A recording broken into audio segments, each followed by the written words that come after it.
the Viet Cong. You know, you can think about this as well as some of the notions of that you see in Burn, you know, the film Burn by Pontecorva, which is about the Santo Domingo slave uprising. Basically, all the testaments to guerrilla warfare here. Okay, but this is very interesting, and I like this distinction. The question is, what in nomad life is a principle and what is only a consequence? Right? To begin with, although the points determine paths, they're strictly subordinated to the paths they determine. The reverse of what happens with the sedentary. So again, this movement, this, you know, if you will, this tension between the nomadic and the sedentary. And Nietzsche, Schopenhauer, and Marx all couldn't stand the sedentary. Very important to keep this in mind, that the sedentary was always an enemy here. Okay, the water point is reached only in order to be left behind. Every point is a relay, and this is another crucial concept of theirs. It's about networks. You know, they're anticipating in 1980 the relay of networks, right? And a path is always between 2 points, but the in-between has taken on all the consistency and enjoys both an autonomy and a direction of its own. The life of the nomad, and I really like this because again, they go into music throughout this, is the intermezzo, right? Even the elements of this dwelling are conceived in terms of the trajectory that is forever mobilizing them. The nomad is not at all the same as the migrant, because the migrant principally goes from one point to another. Even if the second point is uncertain, we don't know if we're going to Turkey or to Poland, right? We know this now, or Lesbos, or you know, wherever, yeah, in the Syrian case. Unforeseen or not well localized, but the nomad goes from point to point only as a consequence and as a factual necessity.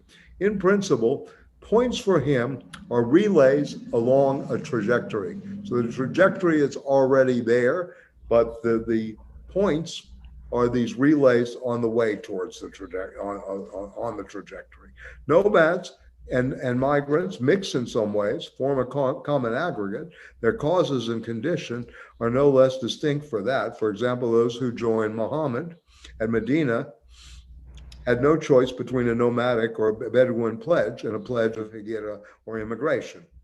Okay, second, even though the nomadic trajectory may follow trails or customary routes, and this is, again, I think very important, it does not fulfill the function of the sedentary road, which is to parcel out a closed space to people, assigning each person a share and regulating the communication between shares. The nomadic trajectory does the opposite. It distributes people for animals in an open space, one that is indefinite and non-communicating. The nomos came to designate the law, but that was originally because it was distribution, a mode of distribution. It's a very special kind of distribution, one without division into shares in a space without borders or enclosure. The nomos is the consistency of a fuzzy aggregate. It is in this sense that it stands in opposition to the law or to the polis. As in the backcountry, a mountainside, or in the vague expanse around the city, either nomos or polos. Therefore, and this is the third point, there's a significant difference between the spaces. Sedentary space is striated by walls, enclosures, and roads between enclosures, while nomad space is smooth, marked only by traits that are effaced and displaced within that trajectory. Even the lamella of the desert slide over each other, producing an inimitable sound. The nomad distributes himself in a smooth space and occupies, inhabits, holds that space. That is his territorial principle, right? It is therefore false to define the nomad by movement, right? Toynbee is profoundly right to suggest that the nomad is, on the contrary, he who does not move. Very interesting. He who does not move. Whereas the migrant leaves behind a milieu that has become amorphous or hostile. The nomad is the one that does not depart, does not want to depart, who clings to the smooth space left by the receding forest where the steppe or the desert advances, and who invents nomadism as a response to the challenge. Of course, the nomad moves, but while seated, and he is only seated while moving, the Bedouin galloping, knees on the saddle, sitting on the soles of his upturned feet, a feat of balance. Um, the nomad knows how to wait. He has infinite patience. And I like that. Immobility and speed, catatonia and rush, a stationary process, station as process. Those traits of Kleist, eminently those of the nomad. It is this necessary to make a distinction between, and I like this too, speed and movement. A movement may be very fast, but this does not give it speed. A speed may be very slow or even immobile, yet it's still speed. Movement is extensive, speed is intensive. Movement designates the relative character of a body considered as one and which goes from point to point. Speed, on the contrary, constitutes the absolute character of a body whose irreducible parts, atoms, occupy or fill a smooth space in the manner of a vortex, with the possibility of springing up at any point. It is therefore not surprising that references being to spiritual voyages affected without relative movement, but in intensity to one place, they're part of nomadism. In short, we will say by convention that only nomads have absolute movement. In other words, speed, vortical, and swirling movement is an essential feature of their war machine. Very, very interesting, right? And you can think of the fighters in the village, those that are brought up, in order to fight with in a guerrilla battle in many ways. Interesting enough. And also the go. You don't really move and go. You capture, right? You're moving by capture, and this is a very, very different thing than the migrant. Okay, so there are no points, paths, or lands, and then the nomad can be called. And this is interesting for those. I'm really not trying to, say we should be scholars of Deleuze and Guattari, but this goes back to the vocabulary, if you will, of the anti-Oedipus. The nomad can be called the deterritorialized par excellence, right? It is precisely because there is no reterritorialization afterward, as with the migrant, or upon something else, as with the sedentary. The sedentary's relation with the earth is mediatized by something else, a property regime, a state apparatus. With the nomad, on the contrary, it is deterritorialization that constitutes the relation to the earth to such a degree that the nomad reterritorializes on deterritorialization itself. It is the earth that deterritorializes itself in a way that provides the nomad with a territory. The land ceases to be land, tending to be simply ground or support. The earth does not become deterritorialized in its global and relative moment, but at specific locations, at the spot where the forest recedes or where the steppe and the desert advance. Hubach is right to say that nomadism is explainable less by universal changes in climate, which relate instead to migrations, as by the divagation, of local climates. The nomads are there on the land whenever there forms a smooth space that gnaws and tends to grow in all directions. The nomads inhabit these places. They remain in them and they make them grow, for it has been established that they make the desert no less than they are made by it. They are vectors, if you will, of deterritorialization. They add desert to desert, steep to steep, by a series of local operations whose orientation and direction endlessly vary. The sand desert has not only oases, which are fixed point, but also rhizomatic vegetation that is temporary and shifts location according to local rains, bringing changes in the direction of the crossings. So anyway, I want to just keep this in mind, these distinctions between nomad, migrant, because we always hear about the displaced, we always hear about the migrant labor, etc. Whereas the nomad seems to be another kind of type, right, if you will, or the type that pictures this deterritorialization par excellence, right, in a sense, right? And to make the body of the earth a ground and support, right, in some ways. And I mean, David, you can comment on this if you want through schizophrenia, because they're obviously taking a lot of their clinical, attempts here and, reorienting it towards the basically the war machine and this whole section here on nomadology. Yeah, yeah. What I was thinking Yeah, is, sure. well, respect to them, Michael, I always find like they're at their least strong conceptually when they try to make a link into schizophrenia, where Okay, I think it okay. means something than what it did. But I wonder if we could consider, for example, an actual war. I don't know if I'm being too literal, but like if we consider, say, the Confederates versus the Union soldiers, like in that conflict, would there be one that in their system plays out as more nomadic? Like, I'm kind of thinking a little bit without having my head around it all, that in a strange way, although the Southerners were anchored, they were no more nomadic in a certain way by being open to the idea of saying you're really being reterritorialized ideologically. So you can stay where you are physically in Atlanta or what have you, south of the Mason-Dixon line, but whatever is driving the North, be it the desire to control your production systems, greater economic pressures, whatever, we're really less nomadic because we're linked to an ideology, which is why the war is really structured. Here, in the surface of maintaining the hegemony of war economics, we're willing to throw in, because we realize it's going to kick out foreign powers from intervening, that it will be a war against slavery. But that really only comes in later when they're suddenly aware of the kind of tenacity that the South is just not going down. If they get aid from France or England, that they'll have this war going on for 12 years, for, forever with reinforcements from them.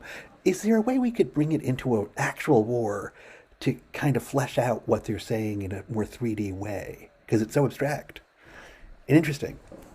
Yeah, no, I mean, it's interesting what you're doing with the Civil War. I mean, I haven't, read. I mean, I actually had the honor of meeting Shelby Foote, who was a major historian Me of. too. I I knew went his to daughter school with his son. Maggie Right, Foote. Okay, yeah, yeah. right. She dated Hendrix Okay, yeah, there and you was go. Yeah. fired around by Led Zeppelin. Yes, indeed. Yes, right. They lived in Memphis, right? Oh, yeah. Right. So Memphis was at the top of the Delta. So very, very important in this regard. Um, let me just say this. I mean, coming from New Orleans, even though I was, third generation Greek immigrant, right, class, and didn't have a relationship to the Old South. I grew up with a lot of people there, and the plantation economy still lived. Plantation capital lived in many ways. And I think you raise a very good point about that the in some ways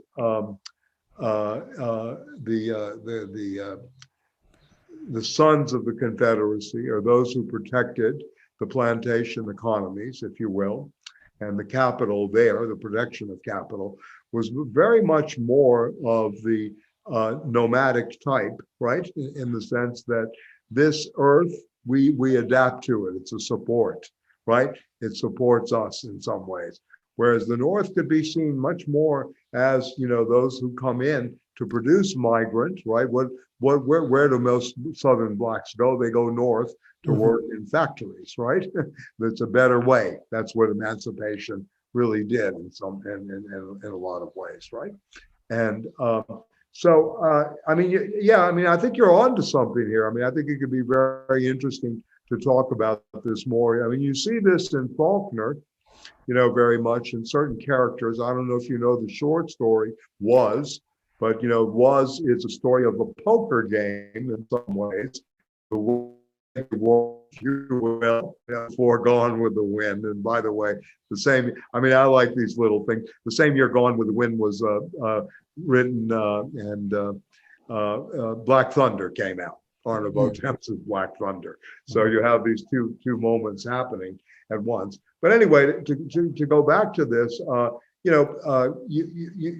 think with Faulkner, the story is very interesting in the sense that, a slave's freedom is won in a poker game, right? Mhm. That's the stake on the table which is very interesting. And the creation of this mythological kingdom. You do not have any kind of mythological kingdoms like this created by West Coast, East Coast, Midwestern writers. It's a very different thing. It's only in the South, and you can also think about this in terms of magic realism in South America and Latin America with Garcia Marquez, Amado, Manuel Puig, these kind of characters. So I know I'm somewhat all over the place here. No. I think your suggestion is interesting. Yeah, Patrick, please. Yeah. No. I was just agreeing with you. That's all. Yeah. Okay. Yeah. And so in some ways, you have this return too, and we all know. I mean, we're going to go into this with Wars and Capital, that there's this return, if you will, to the return of the repressed of the Confederacy. We had a movement in New Orleans, for example, to get rid of the Jefferson Davis Parkway and the statue there and replace it with Angela Davis instead of Jefferson Davis, who was the president of the Confederacy. Yes, but it didn't really go anywhere then, but now it is going somewhere. This was 40 years ago, 35, 40 years ago. So all to say, it's an interesting thought here. The nomad, in a way, is deterritorialized par excellence. What happens to, we know the films, we've seen it, what happens with the carpetbaggers, what happens with, industrial capital coming into the South, the appropriation of land and et cetera, the beginning of a very different moment in both industrial and in some ways mercantile capital as well. Yeah. So and so this deterritorialization may be happening to a class of people that you can see. Look, Faulkner again, and I'm really speculating here, but Faulkner again, The Sound and the Fury, begins with 50 pages for the mind of an idiot. Life is a tale full of sound and fury told by an idiot, right? And it's about just trying to hit a golf ball, while the Black looks at it. So, Benji Compson is completely deterritorialized. He may be an example of what you're talking about, David. He comes from that kind of landed gentry who's lost, right? The Compson family, very, very clever. Yeah, and Quentin is the one who goes through. So I'm relating this to where you were. I mean, through the literature and all that, in some ways. And so so there's no attempt to go back to the enclosures, right? This is interesting. If you really take them at their word, these types of spaces, there's difference with this kind of smooth space that they describe on page 381. That the smooth spaces are only by traits, right? Mm-hmm.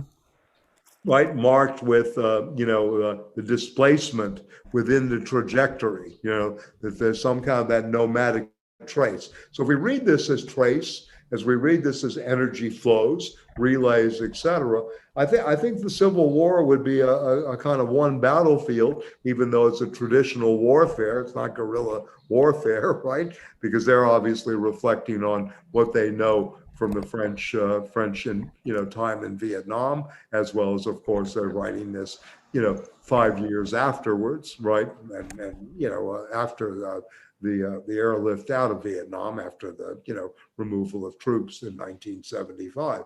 So anyway, I don't know. I mean, maybe some other people too. It's not really movement that's going on, right? In a sense, right? He who does not move, is really part of this. So you could say, Benji Compson becomes kind of the unconscious representative of this as a literary figure, right? in Sound and the Fury, or the Faulkner, mythological kingdom in Mississippi is part of this, right? In many ways. Yeah. And the reterritorialization you see in Tennessee Williams. I'm just going through, some of my background in the Southern literature, but if you go back to like Cat on a Hot Tin Roof, which was written and made into a very good film. I think one of Liz Taylor's greatest roles. In a sense, Burl Ives as Big Daddy is very interesting, even though he's a reactionary, Burl Ives, and was a snitch, right? He plays that role to the thing. He re-territorializes land. I've got 10,000 acres of God's land here, right? You remember? I mean, in a sense. So this is a kind of that capturing and, this kind of patriarchal figure that comes back, right? In a sense, right? So anyway, again, a lot of speculation here, but I think it's good to go to the literature too, not only just to military history, that a lot of this plays out because they're reading very actively there too. I don't know. I don't think Deleuze nor Guattari read Faulkner seriously. Melville was certainly read very seriously, and I've been trying. I've never seen the film. Has anybody ever seen the film by Godard called The Confidence Man with Gene Seberg, 1964? It's actually a remake. It's called The Great Swindler in English, 1964. Yeah, in a way. So this French had a real fascination, both with Faulkner early on, right, in the 1930s. It was Sartre and Camus and Maurice Blanchot and others who made Faulkner really who Faulkner was in terms of, in terms of high literary criticism. The Americans did not, get to Faulkner until much later. So it's interesting. And then Melville too, they had a lot of commentary on Melville, So these were two writers that had tremendous appeal. Of course, Edgar Allan Poe, I can't forget him, but that's their vision of America, Poe, Melville, and Faulkner in a lot of ways. Yeah. So, and then later. So I don't know. I want to hear from people. I mean, in a sense, I think one can use the conceptual, terms and look at this and what you opened up, David, in terms of, the Civil War. How did that play out and what battles? I mean, I guess everybody knows that Marx wrote to Abraham Lincoln on the Civil War. He wrote a letter to President Lincoln and told him to forget New Orleans, forget Vicksburg, and concentrate on Atlanta. That was his advice. General Karl Marx sent a letter to Abraham Lincoln. He was absolutely right, of course. Right. I don't know how Lincoln received it. I don't know if he replied. I've never seen a reply, but it would be a great story. I mean, it'd be a great series to look at that. It would certainly, satanize Karl Marx in the United States. If you could start Lincoln and Marx, although the right wing would pick up with it, even though Lincoln was a Republican. Yeah. Michael, I think Marx got a reply from. Steve, please. Yeah. I think Marx got a reply from the American attaché or whatever in London. In London, yes. Yeah, right. I think that's the most of a response he got. Right. And Matt just put in the chat that there's a book on Marx and Lincoln. Yeah. So yeah, which I've never read. My problem with it's like, I mean, it's almost written at a metaphorical level. The Mill Plateau, you mean? Yeah, Mill Plateau. Yeah. And it's trying to identify exactly, I mean, how do you put your finger on what they're specifically talking about? But there's trying to address the issue of, I mean, this is a stab in the dark here, is that there is an overdetermination within our culture. And what we're looking for is a way out, a way that goes in a different direction. Right. And they're struggling with that. But they're struggling with it in the sense that if we're going to save ourselves, this is the direction we have to go. And so it's almost like it becomes a kind of floating signifier in the sense. Yeah, I mean that's one way of looking at it. Yeah. In the sense that they're trying to find a way that can basically answer the terms of their analysis. But I have a hard time trying to find a way to do that. So. Right. No, I understand. I mean, I think the issue for them, first of all, is to get outside. And, we did some of this work, in the technology, techniques and time course, and, maybe even earlier too in deterritorialization. They want to work outside of representational thinking. And they see the state and state philosophy as, coming into representational thinking. It's very, very hard to break those codes. Ideology is part of representational. And what do you mean by representational thinking? Well, I mean, there's always a double identity of the thinking subject, right? There's both the Darstellung and the Vorstellung. It's always working, right?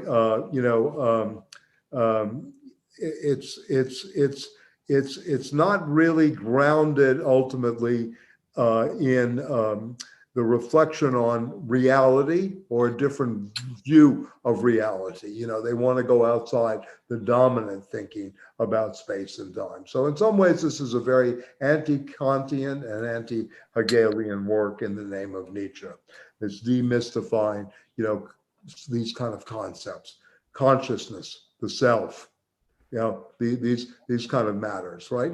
This is what they're really against in so many ways. I mean, as you know, Patrick Lacan, one of his big things was against made in USA ego psychology, for better or worse, right? He considered that, part of representational thinking. Yeah. So it's taking it into the more of an ontological. Yeah, I mean, this is an ontology. This is an ontology of speed, movement, right? Okay. I mean, in some ways, it's a long reflection, like Heidegger's, being in time is a long reflection on book 4 of Aristotle's physics about motion and rest. How do we move, right? In many ways. I mean, this is, again, part of the philosophical, issues. But for them, they think the nomadic is an ability to jam codes. That's what they're really trying to do. They see state philosophy as creating codes. And I mean, it's very difficult to live without codes, right? I mean, as we know. But they see the nomad somehow as this epitome of deterritorialization that is jamming codes, right? Right? Yeah, in many ways. So this is where they're really trying to go. They're into some kind of very new, uncharted territory. And this is their Nietzscheanism, if you will, or French Nietzscheanism. We're going to maybe go into that a little bit with, Alliez and because they actually make a proposition that they're going to return to French Nietzscheanism, Nietzscheanism. Yeah. So I mean, it's hard to say because this is not a book about recapitulating, through the Geist, or the absolute, or any of these terms are no longer being used. This is a much more, experimental, free flow out there. It's kind of like Nietzsche when he invites. We have not been on the chartered. This is an uncharted sea. It's an open horizon which we have not yet traversed. Right? We have not yet really crossed in some ways. So this is what he's really kind of. I think they're both trying to look at. Anyway, he also mentions about the nomad. The nomad knows how to wait and has infinite patience, immobility and speed, catatonia. He has many they have many levels here in terms of that as well. So anyway, look, this is very difficult because you can take out, how does the Hegelian system really work, right? The spheres of the dialectic unfolding this way. They're not thinking this way. They're not thinking spherically or dialectically that one resolution will lead to another higher sphere in the dialectic. The mind to them does not work that way. Yeah, for them, it does not work. They're going against that kind of thinking. They're more interested in strategic logic that their friend Foucault comes up with than a dialogical logic that comes out of the Hegelian Marxist inspiration. Yes, Steve? Yeah, please. Do you mind just saying briefly a little bit about their fascination with the craft of metallurgy?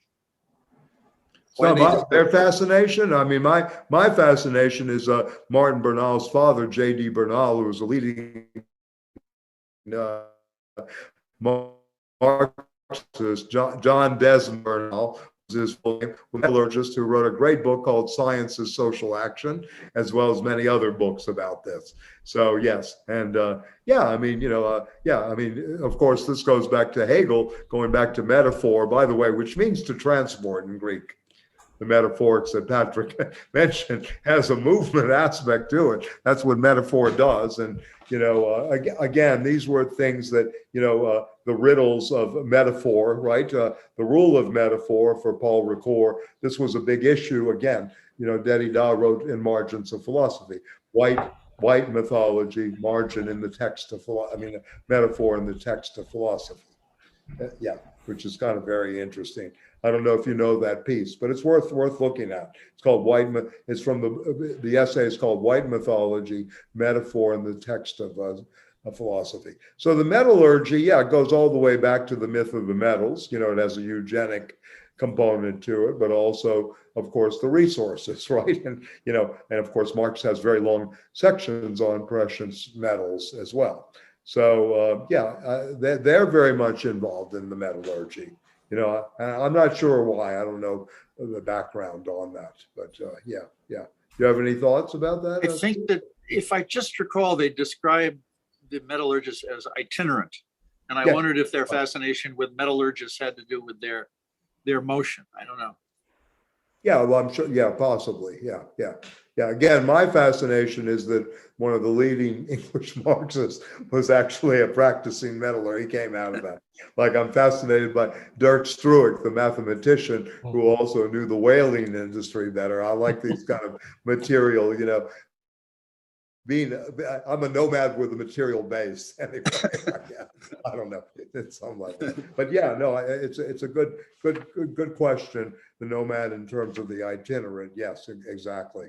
So, by the way, this section here that I'm reading from, and I would like to go on. I mean, we can certainly come back to this because, again, I think it's important to do prospective, retrospective reading together, right? And we can go back to this as well. But there's a section on the religions. It's a very interesting section on the Crusades in Islam. And I don't know if you had a chance to read that or any thoughts about that, but that follows in this section because that's where they're really going, in many ways. And remember, look, this is an incredibly heavily researched book. I mean, it's not like they're just spinning it out of the spider's, web, right? It's so easy. There are many, many references. The footnotes, for example, are, I think it's close to 40 pages in the end, Anyway, so the treatise on nomadology, for example, is really heavily indebted to Michel Serres, who has never really become a major figure in terms of history of science here. I read the abridged Toynbee study of history. I didn't read the 10 volumes or whatever it was. I read Spengler also in an abridged edition, just to get the point. So there are many, many sections here. And then, of course, the great classicists, Detienne and Vernon. So again, this is French research at work, right? And there are all kinds of levels of interlocution going on just to contextualize it, around it. Just like in Anti-Oedipus, the clinical findings of the Laborde Clinic, and then, of course, anthropological findings, right? Going forward. So, but anyway, the Islam and this is very, very important, right? So, on page 380, just another thing, 388, up until now, we have known three major types of human organization, and that is the lineal, the territorial, and the numerical. Lineal allows us to define the primitive societies. Clan lineages are essentially segments in action. They meld and divide and vary according to the ancestor considered, the tasks and circumstances. Of course, number plays an important role in the determination of lineage, right? And at the creation of new lineages, as does the earth, since the clan segmentarity is doubled by a tribal segmentarity. Okay? Very interesting. The earth is before all, it's the matter upon which the dynamic of lineages is inscribed, the number means of inscriptions. The lineage is right upon the earth and with a number constituting a kind of geodesy. Everything changes with state societies. And again, Patrick, why he goes back, again, they're really fighting this notion of state representation, both in philosophy and in general. The really here. how it's often said that the territorial principle becomes dominant. One could also speak of deterritorialization, since the earth becomes an object instead of being an alive, active, material element in combination with lineage. This is interesting, when you look at anthropological work. Property is precisely, and this is interesting, the origin of property is precisely the deterritorialized relation between the human being and the earth. This is so when whether property constitutes a good belonging to the state, superposed upon continuing possession by a lineal community, or whether it itself becomes a good belonging to private individuals constituting a new community. In both cases, and according to the two poles of the state, something like an overcoating of the earth replaces geodesy. Of course, lineage remain important and numbers take on their own importance. But what moves to the forefront is a territorial organization, in the sense that all the segments, whether of lineage, land, or number, are taken up by an astronomical space or a geometrical extension that overcoats them, but certainly not in the same way in the archaic imperial state and in modern states, unlike the empire, unlike Roman Imperium. The archaic state envelopes a spatium with a summit, a differentiated space with depth and levels, whereas modern states, beginning with the Greek city-state, and this is interesting, how this is juxtaposed to the formation of the Greek city-states and our, model in the West of Athenian democracy, of which a lot of the representational, thinking comes from. Develop a homogeneous extensio with an immanent center, divisible homologous parts, and symmetrical and reversible relations. Not only do the two models, the astronomical and the geometrical, enter into intimate mixes, but even when they are supposedly pure, both imply the subordination of lineages and numbers to this metric power, as it appears either in the imperial spatium or in the political extensio. Arithmetic, the number, has always had a decisive role in the state apparatus. This is even so as early as the imperial bureaucracy with three conjoined operations. And again, we don't really think about this too often. Census, taxation, and election. What is this relationship to the arithmetic, right? To the arithmos, the concept of number, right? It is even truer of modern forms of the state, which in developing utilized all the calculation techniques that were springing up at the border between mathematical science and social technology. There is the whole social calculus at the basis of political economy, demography, the organization of work, etc. This arithmetic element of the state found its specific power in the treatment of all kinds of matter. Primary matters, raw materials, secondary matter of wrought objects, there's the metallurgy, right? Or the ultimate matter constituted by the human population. Thus, the number has always served to gain mastery over matter. Very interesting, yeah?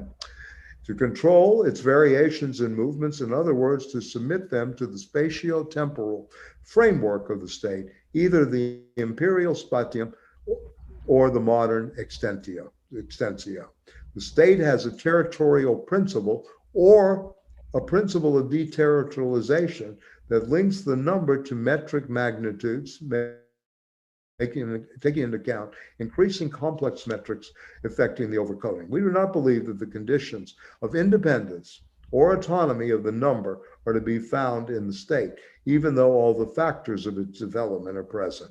So they go on about the numbering number, a very Husserlian moment, and then they also go into the notion of logistics. So again, for lack of time and to get on a little bit with wars and capital, again, we can go back to this. There's very, very interesting things, by the way, David, on percussion on page 393, and Andre Leroy thing, and its relationship to agriculture and weapons of war, and they must be identical. So there are many, many suggestive moments here, to put it mildly. And like I said, we can go back later to this. But anyway, any thought? I mean, again, if you can remember, the thing here is, again, that they're setting up this nomadic, right, against state thinking. The battle in literature is between Kleist's Penthesilea, in a way, as the war machine exterior to the state versus that of the state itself and its modes of warfare, right? And so very interesting the way they go there in terms of this is again a kind of proto-feminist battleground, if you will, too, and so in many ways that the Amazon women, as portrayed by and rethought by Kleist, are played out against the state apparatus. So very interesting. So maybe Penthesilea should be performed in theaters during the new Roe versus Wade conflicts. Maybe this would be interesting. And we could also maybe see this, in terms of the war machine. I don't understand why Aristophanes is not being, the Sistrata is not being performed more actively. You guys go to war, you get no sex. You keep doing this, etc. Yeah. You try to put your hand on us, we kill you. Anyway, I'm just, I'm playing, but, it's serious business to make people aware of some of these things that have been allegorized and put out there. They're very based in reality. So numbering and metrics, and then the geometry and the two models that they're using, geometric extensio and astronomy, in terms of understanding, again, space, but the two types of space, the smooth space to which the nomad is always involved in, right? Whereas the striated space is for the sedentary as well as for the migrant. The migrant, according to them, is going to live in the striated space moment, right? So again, this is this war machine and how it relates to space. Metallurgy is mentioned on page 405, going back to Steve's question. It's useless to say that metallurgy is a science because it discovers constant laws, for example, the melting point of a metal at all times and at all places. Metallurgy is inseparable from several lines of variation between meteorites and indigenous metals, variation between ones and proportions of metals, ores and proportions of metals, excuse me, and variation between alloys, natural and artificial, variation between operations performed, variations between qualities. So they go on here about metallurgy, etc. We may speak of a phylum, a machinic phylum, or technological lineage, right, where they found a constellation of singularities, prolongable by certain operations, and made the operations converge upon one another in assignable moments of expression. So again, they're trying to develop, actually new ways of understanding actually where we are and what the situation of this incessant war machine is doing, right? And deterritorialized and destratified nature. So this goes on later in the chapter, from the metallurgy to all the way up to the section on where he begins with the Clausewitz formula, which may be a good transition into Wars and Capital of Alliez and Lazzarato. War is the continuation of politics by other means, right? Let us compare the hypothesis, right, and public works. As we know, the formula is extracted from the theoretical, this is page 419, and transhistoric aggregate whose parts are interconnected. There is a pure concept of war as absolute. So war is being defined here. This is page 419 and 420, right? As an absolute, unconditioned war, an idea not given in experience, bring down or upset the enemy, who is assumed to have no other determination with no political, economic, or social considerations. What are given are real wars is submitted to state aims. States are better or worse conductors in relation to absolute war, and in any case, condition its realization and experience. And then 3, real wars swing between two poles, both subject to state politics.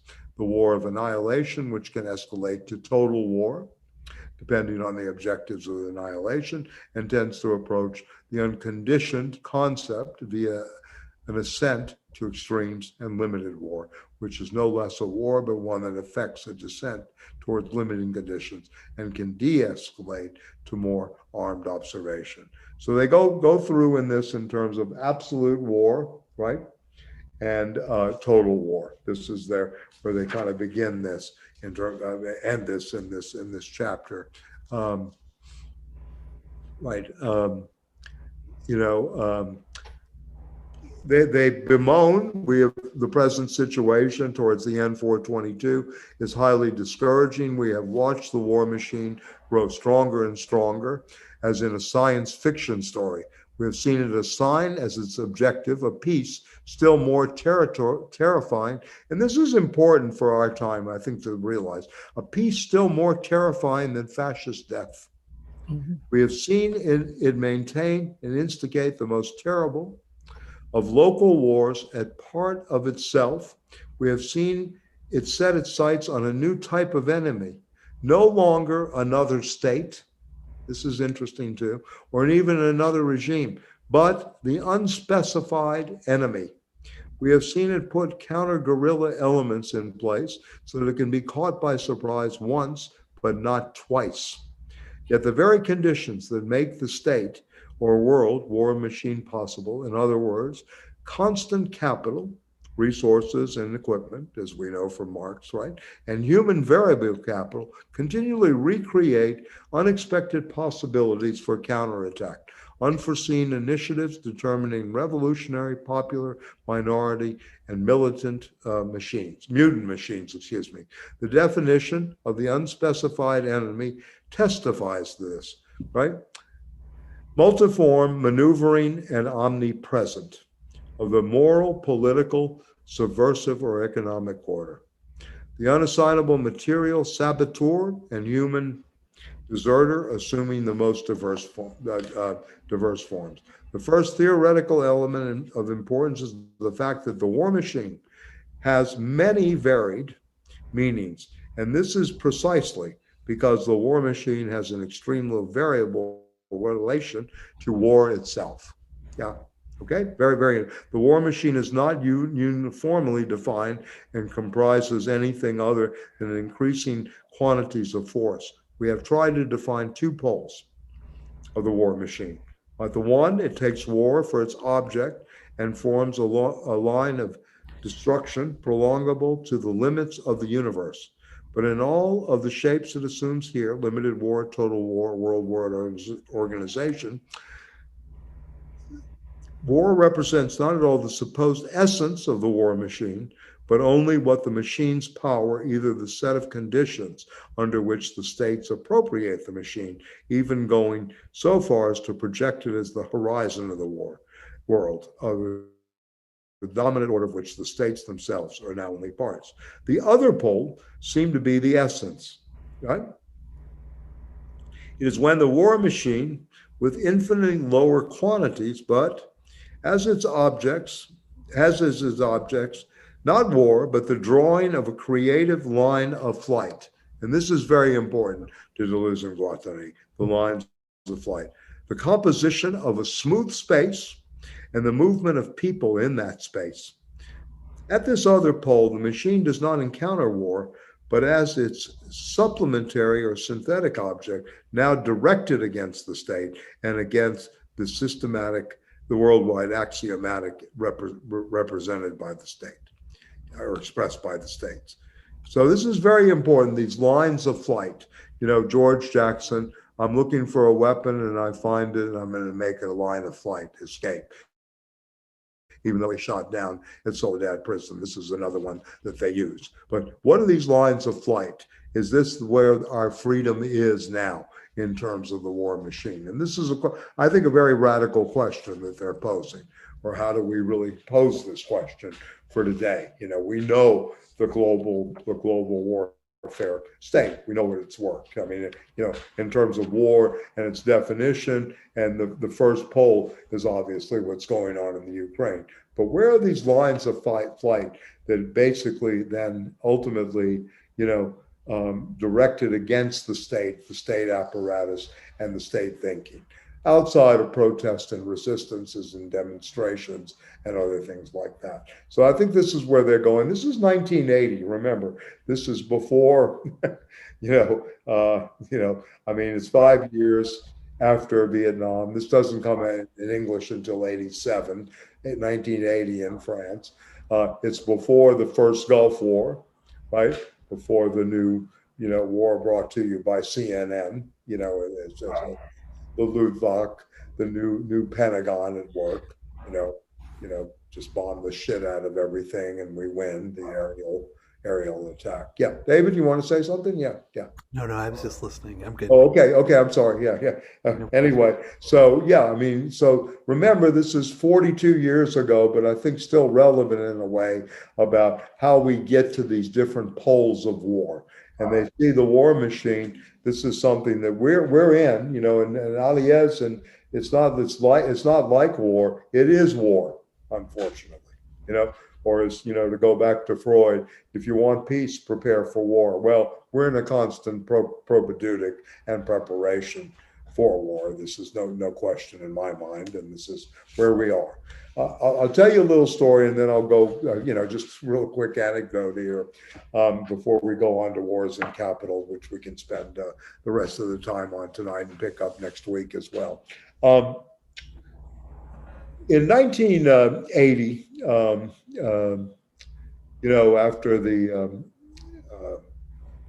Reagan election, et cetera, they circulated on Wall Street. The guy's name was Francis Kelly. He was and I may have told you the story. He was one of the chief analysts for the Wall Street firm, Dillon Reed, which was an old WASP line, investment banking house on Wall Street. No longer, it's defunct now.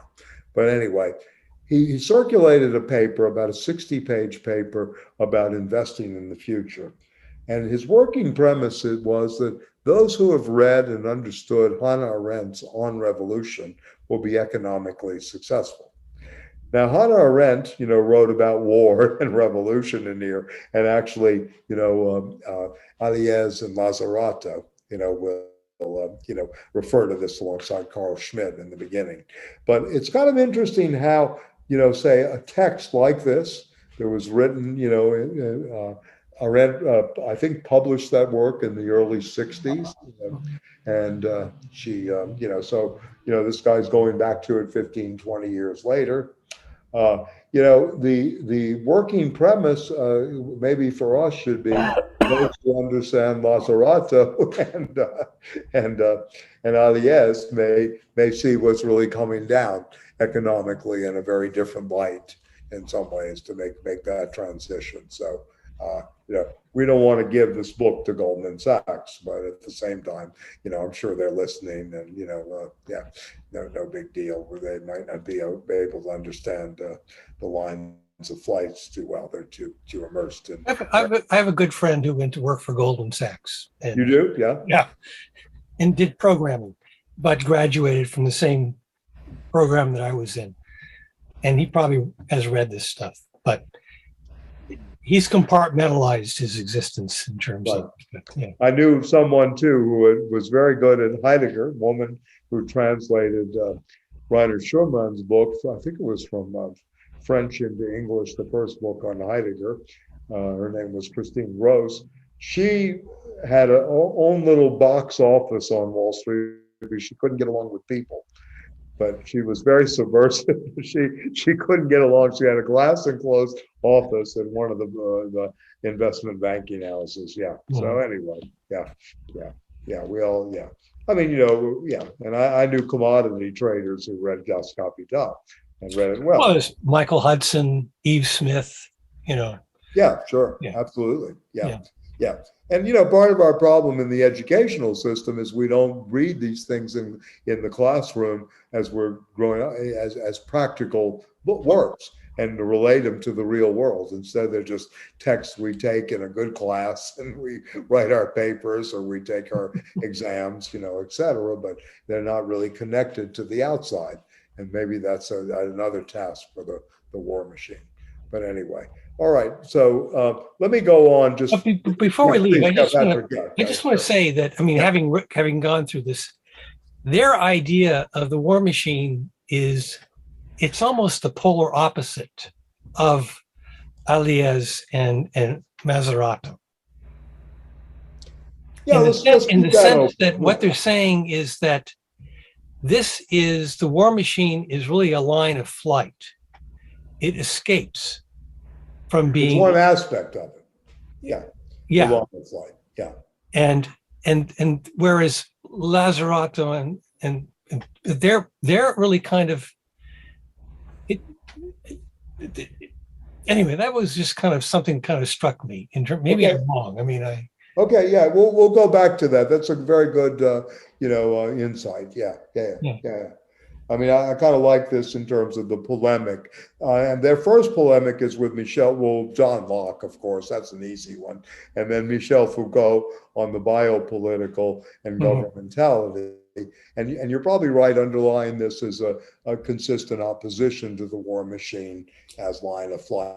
Well, opposition just at the level of terminology. Yeah, I got you. Yeah. Okay, good. Okay. So, okay, good. All right, well, let me go to it. Let me just, I think I introduced this already. Both of these guys were students of Gilles Deleuze and friends with Félix Guattari. So they were students of Deleuze, I think, in the early 70s. The great book of Alliez, in my opinion, on time is called Capital Times. And I still swear by the first chapter. I'll show it to you. I have it here. I've studied this book. It's called Capital Times here. It's from the Theory Out of Bounds series. And the first chapter, The Accident of Time, an Aristotelian study. It's very, very interesting. And then it goes through many different levels from Plotinus to Augustine back to Marx. So The Accident of Time is a return to Aristotle via Marx. Yeah. And very interesting. So in Lazzarato, you probably know from the Making of Indebted Man, very significant book, how the credit system was built and what happened here. I like the example of using charts from 1973 to the contemporary moment. Basically, workers' wages have not increased at all in terms of real wages. Nominally, of course, but real wages, actually workers have been left behind in general, right? There's no question about this. And, the latest war is really on the middle class. People are going to wake up and they're going to look at their second quarter reports on their pension funds and see they're down 25%, 30%, unless you're on top of this and you trade it like a professional. Very hard to do. Right? So this is a very interesting thing, that the wars that are going on are this kind of wars in financialization as well. And I think both Lazzarato very attuned to this, and Alliez more to the temporality of this, right? As well as going back. So this is a collaboration. Again, stylistically, To Our Enemies is a play on To Our Friends of the Invisible Community, whose main philosophical head is Eric Hassan, who's in Paris, and this is part of the Invisible Committee. We did myself, Jeremy Glick, and Richard Deans from Rutgers did a thing on the Invisible Committee, and then we were pleased to note that the two members of the Invisible Committee were in the audience, and they were wanted, which was kind of interesting. And they said, we don't have discussions like this in France. And of course, that made it all worthwhile that we were on top of the material, at least least enough to do this. But anyway, so to our enemies is the opening section, and we can go over that first. I wanted us to try to get in. We're not going to be able to do it all tonight, but I want to make a correction in the translation. Primitive accumulation is not really Marx's term. It's originary accumulation. He uses the work. I have capital in German. I double checked. It's Ursprung, the emergence or the springing forth, right? The originative moment. Originative is nicer than origin, right? The originative, it gives the movement again, right? And, gives you a smooth space to think, not an enclosed space. In many ways. So kind of interesting in that regard. So we're going to go through that. I had put up 3-4 things, on the to be distributed. We can add to the ongoing stuff, and I'll try to write more this week. I just finished. I feel good. I finished a nice homage to Aronowitz for social text that they had asked for. So I feel pretty good about. I have some free space. Kind of been freed up now to do some other writing. So anyway, the originary accumulation, goes through, of course, the war against women, which could be counterposed, of course, Kleist's penthesilea at a different level. Then, of course, the wars of subjectivity that are going on. And then the important parts to me are 2.3, 2.4, and 2.5. Liberalism and colonization, the case of Locke. That's an easy target. Then, of course, Foucault and originary accumulation in terms of the very famous lectures. Birth of Biopolitics was attended. Foucault was expecting 250 people. Supposedly there were close to 900 people in that auditorium. He couldn't believe it. Yeah. And he got upset, but he went ahead and did it, et cetera. Yeah. And of course, luckily for us, the lectures were transcribed. And then the question of race. So if we don't get through all of this, we'll go there, and then we'll talk about the war machine, and keep in mind Patrick's, suggestion that there's a different, model of definition going on here. Then, of course, the Foucault section is repeated on page 137 to 154, the limits of the liberalism of Foucault. Yeah, that'll be interesting to look at as well. But let me start from the top. I mean, I have a very annotated edition here again, and forgive me for read, but I want to just highlight again some of the points, or emphasize some of the points. And let me just get a light on here. I'm sorry, it gets dark in the living room here. Yeah. So anyway, the first model, the first thing that to our enemies, the introduction, we have entered a time of constructing new war machines. That is the first proposition. We are not going back to the age of the world picture with Peace to Heidegger and the conflicts between them, right?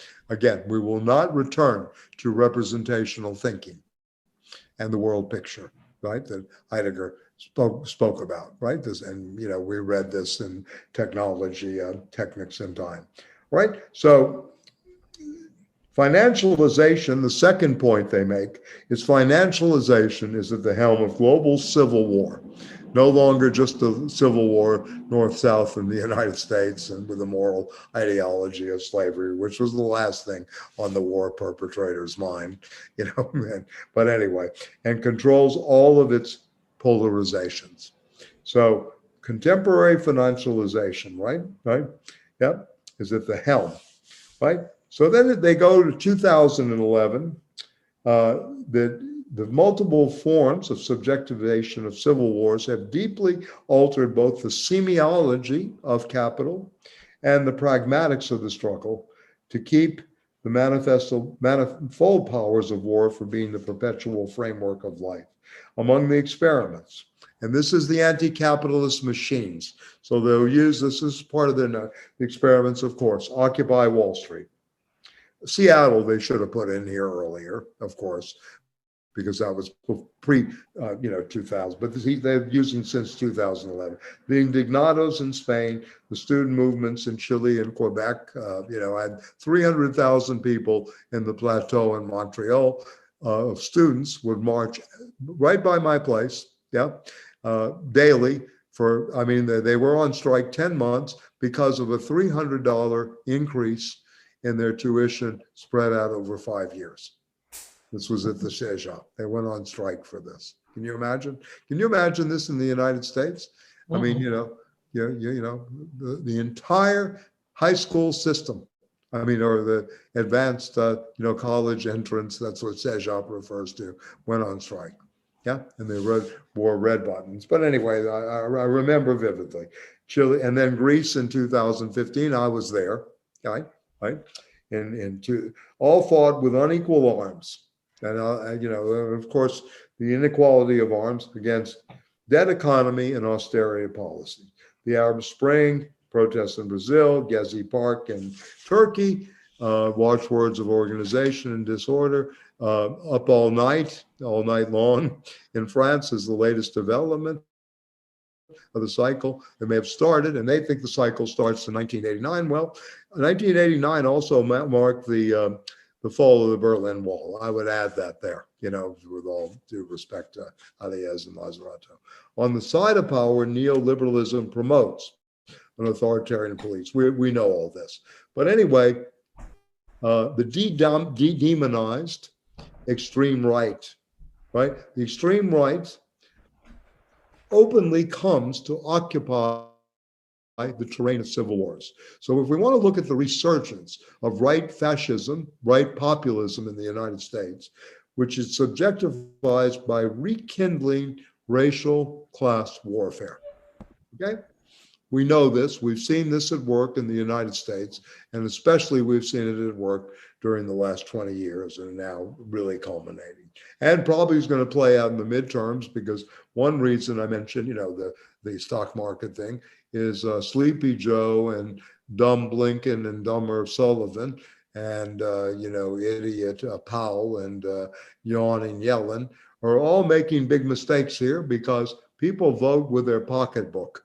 And the midterms are going to be saying, we want the Republicans back, right? And this is a problem. And again, the Democrats not standing for anything. So this new subjectivization, right, et cetera. So the limitist deterritorialization under Thatcher, the Tina syndrome, is now followed. And this is interesting, that the Tina syndrome has now gone to the level of racist, nationalist, sexist, and xenophobic reterritorialization of Trump. This is well done. From Tina to this reterritorialization of Trump. Deterritorialization that happens in 1980 is now reterritorialized by Trump along the lines of race, nation state, sexism, and xenophobia, who already has become the leader of the new fascisms. This is published in 2018, right? The American Dream, and this is another thing that, basically Harry Edwards, who I'm teaching in a course on sports, the San Jose professor who helped ignite the Olympic Games Black Power salute in '68, said there are two dreams. I mean, there's the nightmare and the dream in America, and he lived the tension between the two. So the nightmare of an insomniac planet, right? Okay, so then we're going to go, this is the intention of the book, proposition number 4. And this is crucial to remember. There's a flagrant imbalance between the war machines of capital and the new fascisms on the one hand, and the multi-form struggles against the world system of new capitalism on the other. It is not only a political imbalance, but it's an intellectual one. This book focuses on a void, on a blank, a theoretical and practical repressed, which is, however, at the heart of the power and powerlessness of revolutionary movements, the concept of war and of civil war, the two wars, right? War and civil war. So number 5, it was like being in a war, right? The strategy of continuing means by war. The statement, they go on page 13 to say, it is like being in a war, should be immediately corrected. It is a war. And I think the sooner we face this, the better off we are in terms of being in touch with the so-called reality principle. This is where we are, to put it mildly. The reversibility of war and economy is at the very basis of capitalism.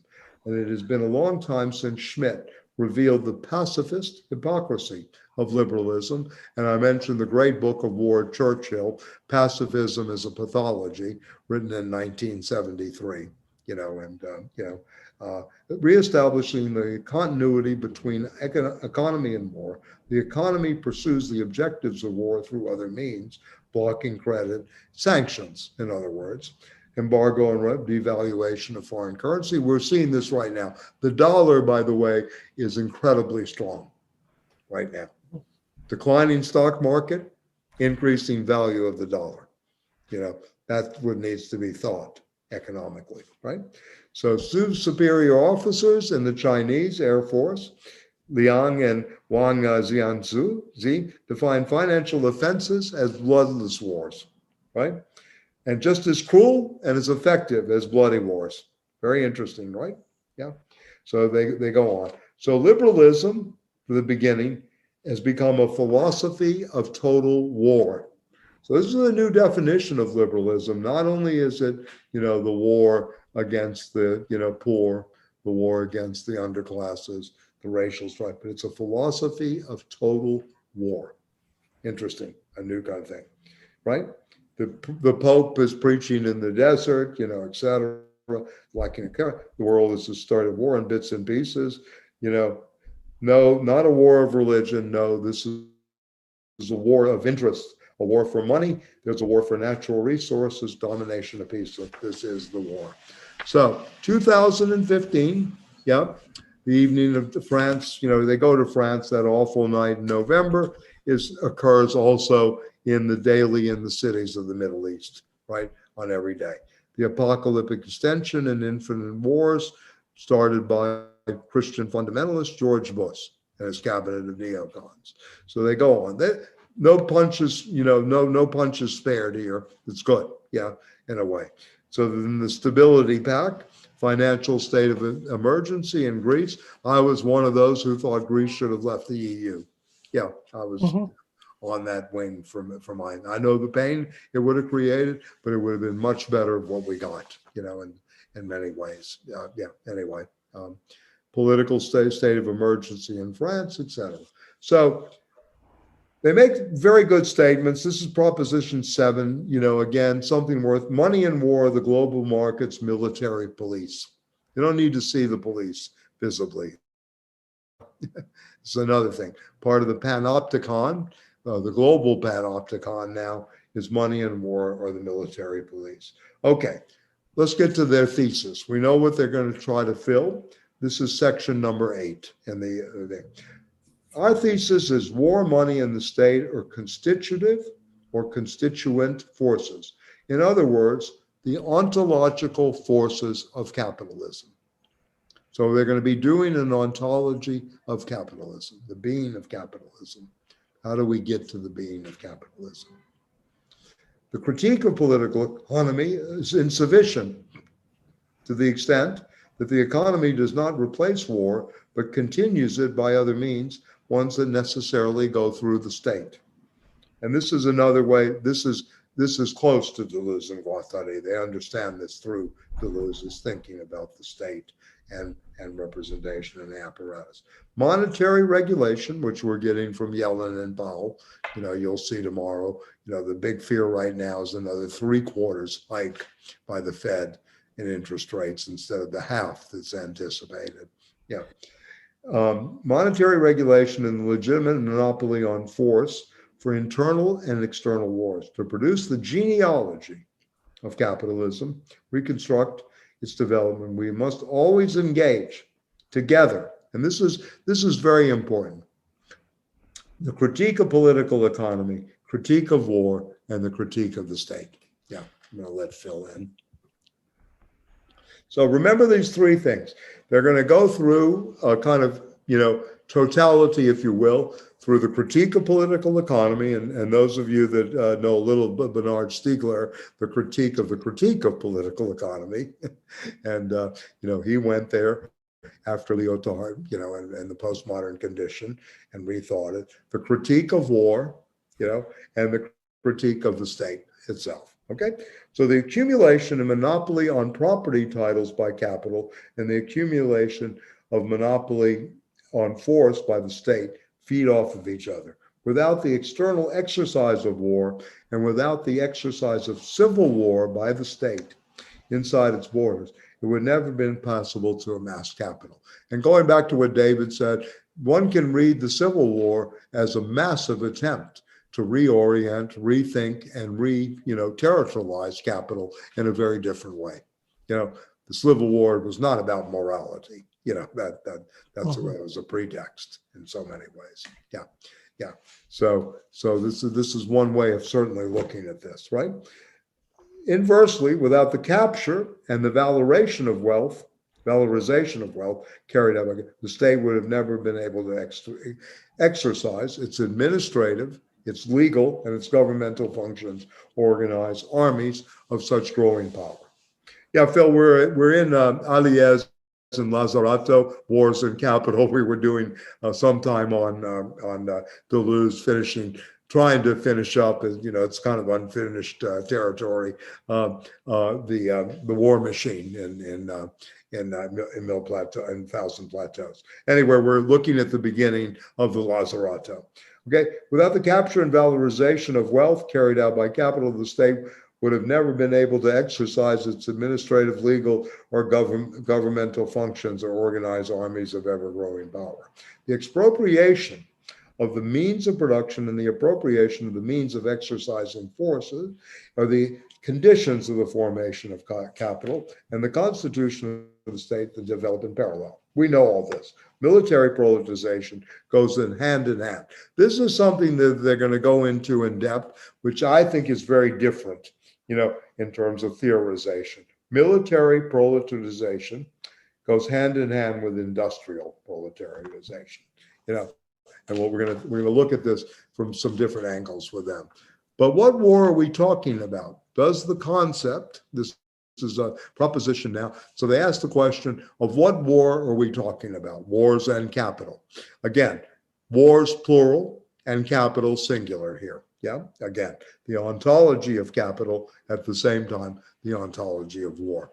Advanced at the same time by both Schmidt and Arendt, impose itself at the end of the Cold War as the most appropriate form. Do the categories of infinite, just, war, and terrorism correspond? Are these adequate terms that we use today? I know all of us know just war, Michael Walzer, infinite war, George Bush and company, right, etc. War on terrorism, we know where that comes from too, right, and the Patriot Act. So is it possible to use the syntagma of the war without immediately assuming the point of view of the state? And this, again, I think is the Deleuzian influence.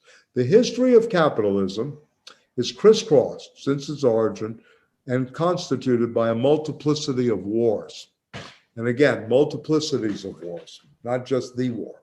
Wars of classes, races, sexes, wars of subjectivity, wars of civilization.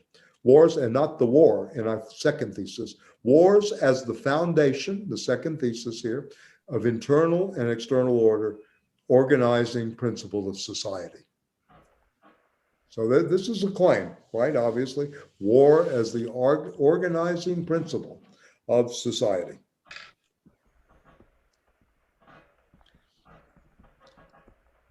Wars, not only wars of class, but also military, civil, sex and race wars are integrated so constitutively in the definition of capital. The Das Kapital should be, and I like this. I mean, I think Das Kapital should be written in two dimensions, right? I mean, or at least two force fields. One, be written from start to finish to account for their dynamic and its most real functioning, right? I think also Das Kapital to extend Marx. Maybe this would be another way, not rewriting it, but re-extending it. You need a new circuit for the derivative, right? You need a circuit that is no longer just the money prime, right? You need a circuit to really explain derivatives and their functioning in the global economy, Yeah, in many ways.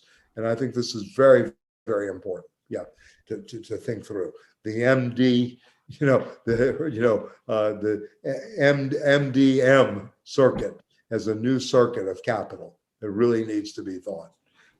So anyway, okay, so all the major turning points, right, in capitalism, we do not find the creative destruction, and everybody, I guess, knows Joseph Schumpeter, right? He had this thing about, and Wall Street loves this guy.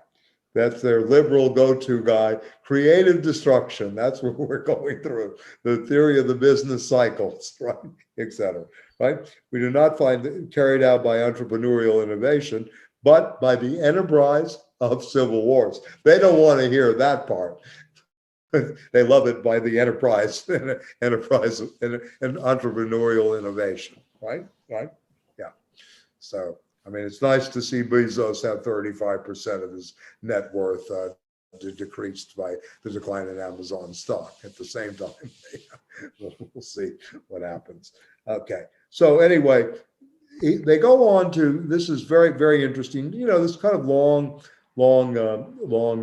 since 1492, they date capital, right? And then they're going to move on to, and this is another thing, the wars of class, race, sex, and subjectivity are endless. The conjunction of those wars and the wars against the poor and women in the internal colonization of years and the war against first peoples and external colonization precede and make possible the class struggles. We know this too. A war against the productive pacification, right? And I like these terms because, you know, you're able to really think things differently. I mean, I like sometimes these neologisms, if you will, or this invention of new concepts such as what is a productive pacification? How could we really use this today to talk about this, right? In many ways, right? Is this what we're going to get? So anyway, number 11 to me is crucial, the next one. By focusing exclusively on the relationship between capitalism and industrialism, in the end, Marx gives no attention to the close connection between these two phenomena and militarism. War and the arms race have been the condition for both economic development and technological and scientific innovation since the start of capitalism. Each stage in the development of capital invents its own Keynesianism of war. The only fault in this thesis by Arrighi is in its limiting itself to limiting itself to the war between states and paying no attention to the close connection, again, I think really important, that capital, technology, and science maintain with civil wars. A colonel in the French army sums up the directly economic functions of war as follows. And this is interesting too. You know, this is smarter than our people we get on CNN and the dominant media. We are producers like any other. He reveals one of the most troubling aspects of the concept of production and work, an aspect that economists, unions, and Marxist recruit avoid thematizing. What does the military produce, right? What does war produce in many ways? So I think this is a very good, radical question. We don't really think about it.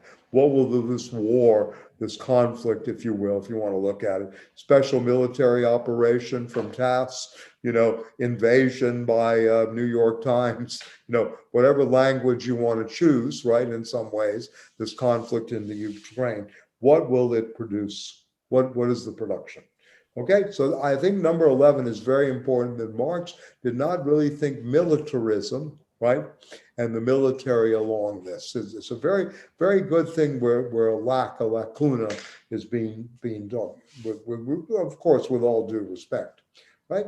Simultaneously, primitive accumulation or originative accumulation, the strategic force of destructuration and restructuration of the world economy, is capital in its most deterritorialized form. So again, this language comes back from Deleuze and Guattari. Finance capital, which had to be expressed as such before receiving its letters of credit from Balzac, right? Foucault critiques the Marxist conception of capital because there will never be the capitalism, but always a historically qualified political institutional ensemble, an argument that received much attention. So we're going to see this argument going out. Those of you that know Foucault, he was very much looking at institutions through archives. There was a critique of institutions throughout, right, et cetera. But, and the Marxists would go after him for this, that saying there will never be the capitalism, right? The capitalism was filled with these little powers, right? And fed in this political institutional ensemble. Okay, so Marx never, in fact, used the concept of capitalism, and that's interesting. He used the concept of capital, but never capitalism, right? We must still maintain the distinction between it and the capital, because its logic, the logic of financial capital, M to M prime, is still historically the most operational one. So this is going to follow, and many of you know who are the people, Michael Hudson being one of the better ones on this, in books of super imperialism, his books on debt. I think he has many other, books on the circuit, right?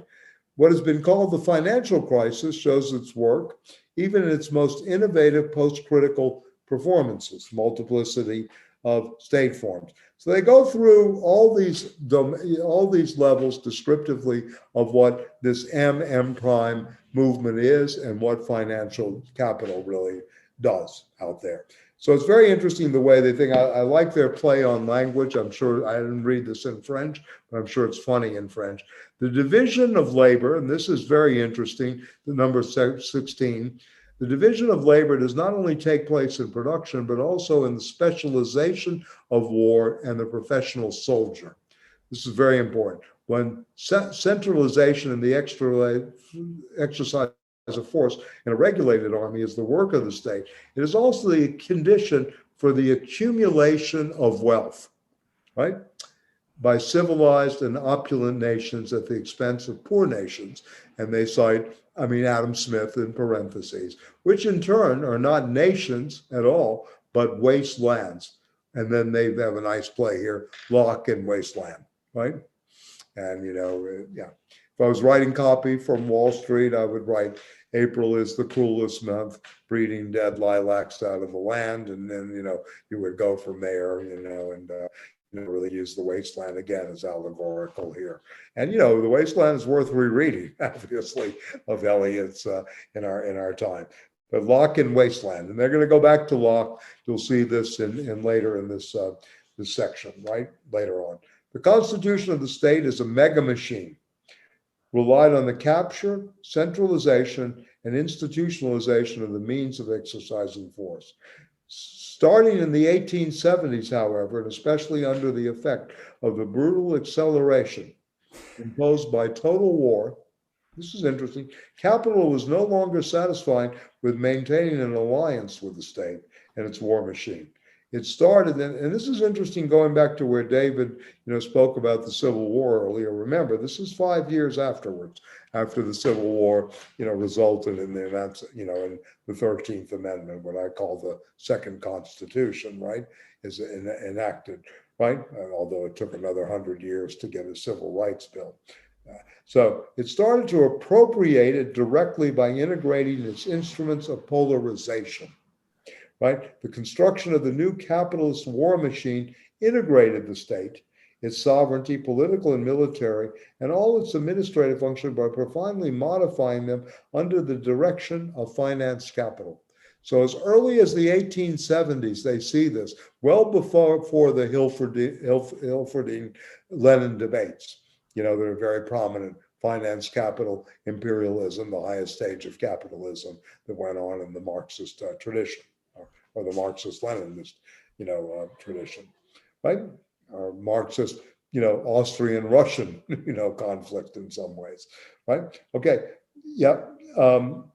Starting with the First World War, the model of the scientific organization of labor, Taylorism, obviously, and the military model of organization and execution of war deeply penetrated the political function of the state by reconfiguring the liberal division of powers under the hegemony of the executive, while, right, inversely, I'm sorry, yeah. Yeah. While inversely, the politics, not of the state, but of capital, were imposed on the organization, execution, and aims of war. With neoliberalism, the capture of the process of the war machine and the state was fully realized. And I like this too. This is another axiomatic to the war machine. Axiomatics of integrated global capitalism. This is Guattari. We bring in Guattari's IGC to serve our third thesis. It's the axiomatic of the war machine of capital, global capitalism, that was able to submit the military deterritorialization of the state, territorialization to the superior deterritorialization of capital. This is very interesting when you think about it. How do you take the fighting machine, integrate it into a global system, right? And further deterrify. The machine of production is no longer distinguished from the war machine integrating civilian and military, right?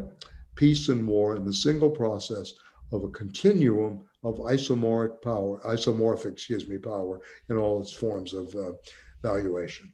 So it goes in this capital war relationship. Very, very interesting, this third thesis, and the integrated global system that is going on. Yeah, very, very important, right? So 16 is, again, the next one, and again, they have their internal debates here, and I guess most of you know the autonomy group, workerism and post-workerism, the bifurcation of capital in the 60s and 70s. This is all post-Fordism, and was all part of the Arrighi, Negre, Tronti moment in Marxist political economy and Marxian attempts at politics. Okay. 16, and this is again interesting too, because we like to think that it was Ronald Reagan who did the welfare state in, or Bill Clinton put the end to it, but this is very interesting. The origin of welfare, number 16, cannot be found solely within a logic of insurance against the risks of work and the risks of life, the Foucauldian school under managerial influence, right? That is not the way it was created. So they're arguing with Foucault. But first and foremost, in the logic of war, another step back, logic of war. The origin of warfare largely anticipated and prepared welfare. This is very interesting to think through too. Starting in the 1930s, the two became indistinguishable. You can argue with this, but I think this is a very interesting moment. The enormous militarization of total war, and remember, Junger is writing total mobilization during this period as well. Yeah, so he's aware of this, which transformed internationalist workers into 60 million nationalist soldiers, was democratically, quote unquote, reterritorialized by and in welfare. The conversion of the war economy into the liberal economy, the conversion of the science and technology, of the instruments of death into the means of production of goods, and the subjective conversion of the militarized population into workers took place thanks to the enormous apparatus of state intervention, along with the active participation of corporate capitalism or companies. Very interesting. Warfare pursued its own logics by other means in welfare. Keynes himself recognized that the policy of effective demand had no other model of realization than a regime of war. Yeah. And again, you should read John Maynard Keynes again, because his operative military Keynesianism is obviously very operative right now. Yeah, very operative. Okay, so, and then back to Heidegger. This is interesting. They'll go back to Heidegger. Inserted in 51 in his Overcoming Metaphysics, the overcoming in question was conceived during the Second World War. This passage by Heidegger, and I'm going to read it. I'm sorry to read this, but again, I think it's good to get into the rhythm of the text, right? Defines exactly what the concepts of war and peace became at the end of the two total wars. Changed into their nation of essence, war and peace are taking up into erring, into error, the erring. and disappear into the mere course of the escalating manufacture of what can be manufactured, because they have become unrecognizable with regard to any distinction.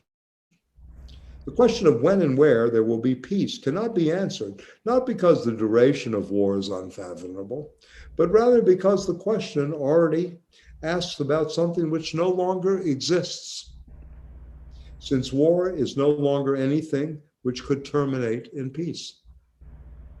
War has become a distortion of the consumption of means which is continued in peace. This long war in its length slowly eventuated not in a peace of the traditional kind, but rather in a condition in which warlike characteristics are no longer as such at all, and with peaceful characteristics have become meaningless and without content. So this is Martin Heidegger in 1940s, right? And published in 1951 in a text called Overcoming Metaphysics.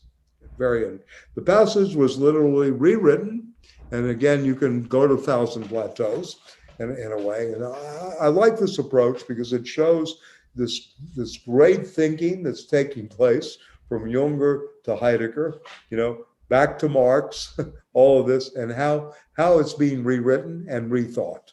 To me, this is the way to do it, right? So the passage was rewritten to indicate how technical scientific capitalization, referring to what we call the military industrial scientific university complex, and this is very important to, it's no longer just the military industrial complex, right?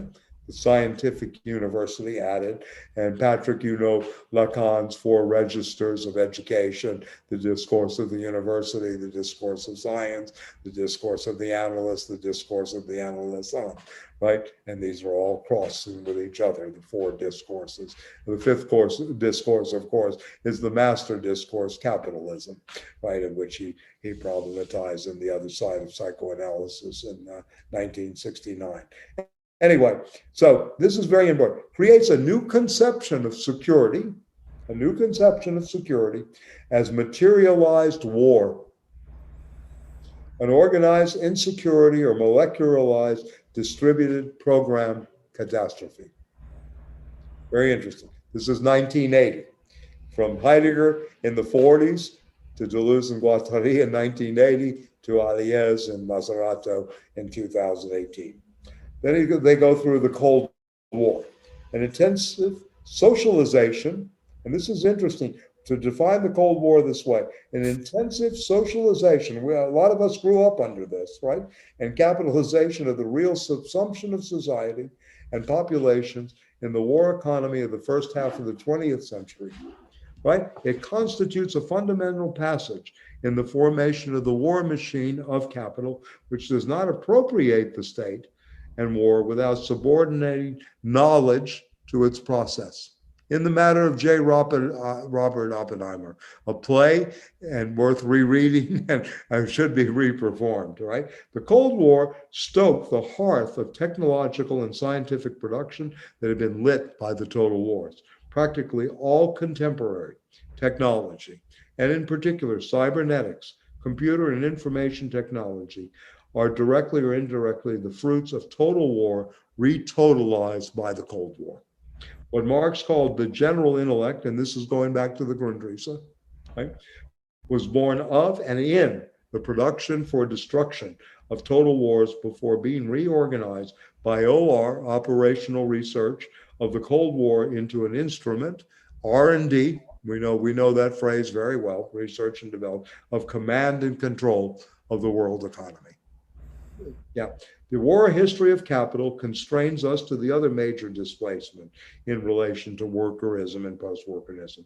The order of labor, work makes you free, established by the total wars, right, is transformed into a liberal democratic order of full employment as an instrument of social regulation. We always are talking full employment, the statistical jargon, right? Full employment, right? And of his or her entire domestic environment at regulation. That's Foucault. That's Jacques Deleuze. That's a French thing. How do you regulate back to normativity and what's happening? So then they move, and this is again interesting. This kind of cause. So you have 51 with Heidegger's Overcoming Metaphysics, written in the 40s. They're obviously now coming forward to the Cold War, what it did. So 68. And I guess 68, of course, refers to May of 68. But, we had our moments in the States as well, and 68 in Mexico City, and many, many things outside of just May and Paris, right? But anyway, 68 is usually refers to the May uprising. It's situated under the sign of the political reemergence of the wars of class, race, sex, and subjectivity that the working class could no longer subordinate to its interests and its forms of organization, party-unions.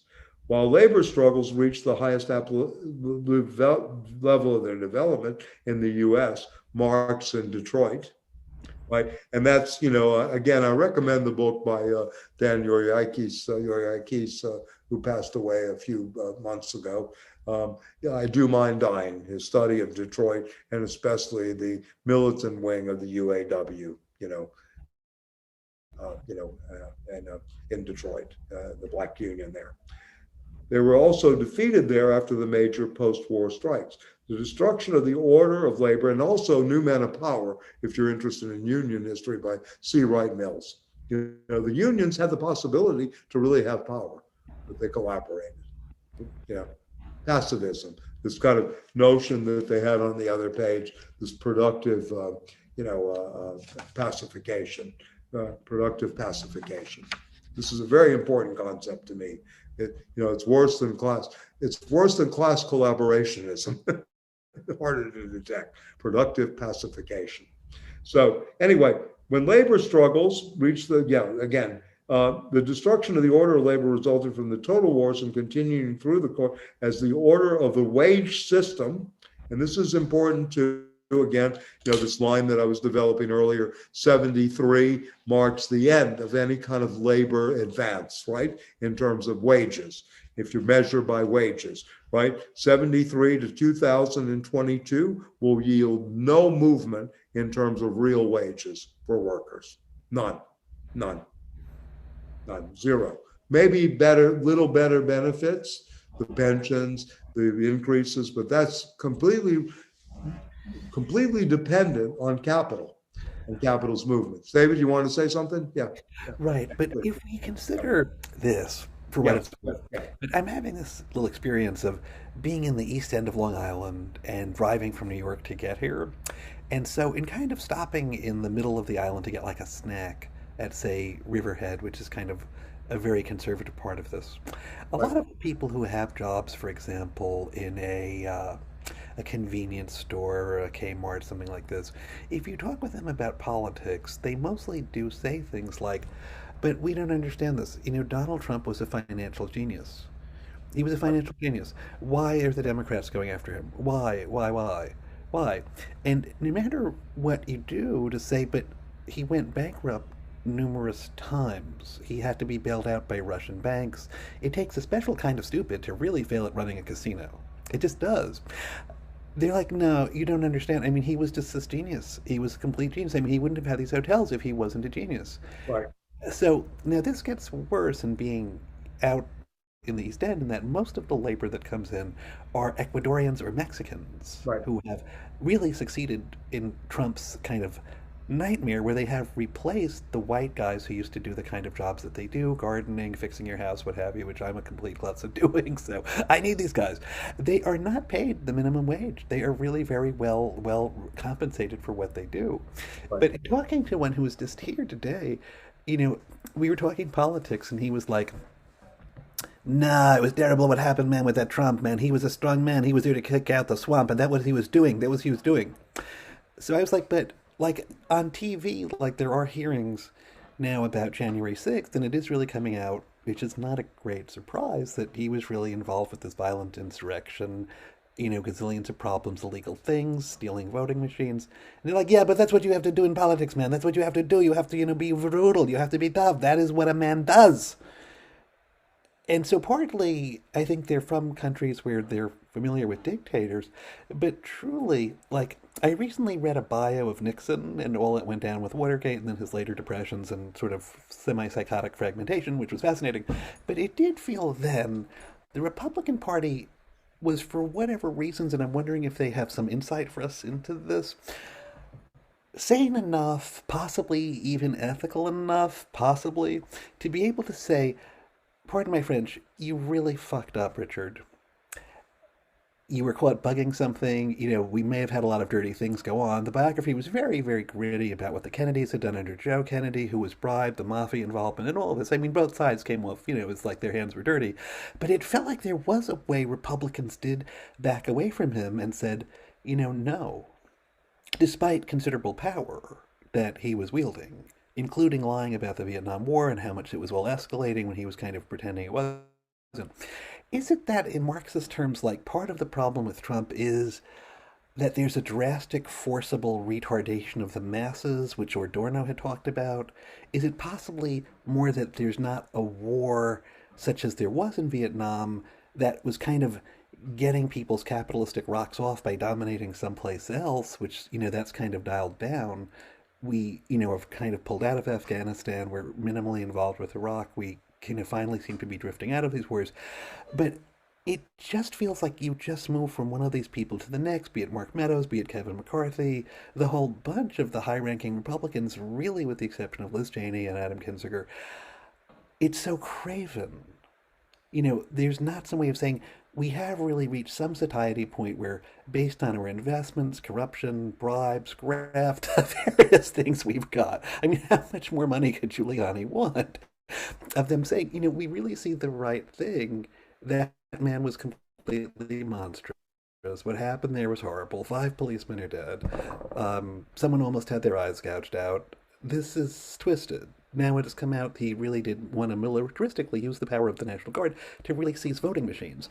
I mean, yes, the Democrats are weak, lots of problems here with Sleepy Joe, but it's so unprecedented that something this, as such a naked power grab, would come forth like this, and it's still so supported by all of these people.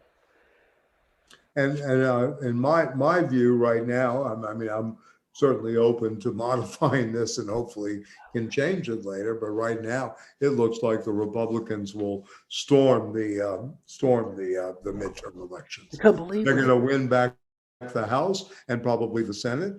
And again, but I'm not so sure that makes a big difference in a lot of ways. In a lot of ways, because look, what have the Democrats really been at?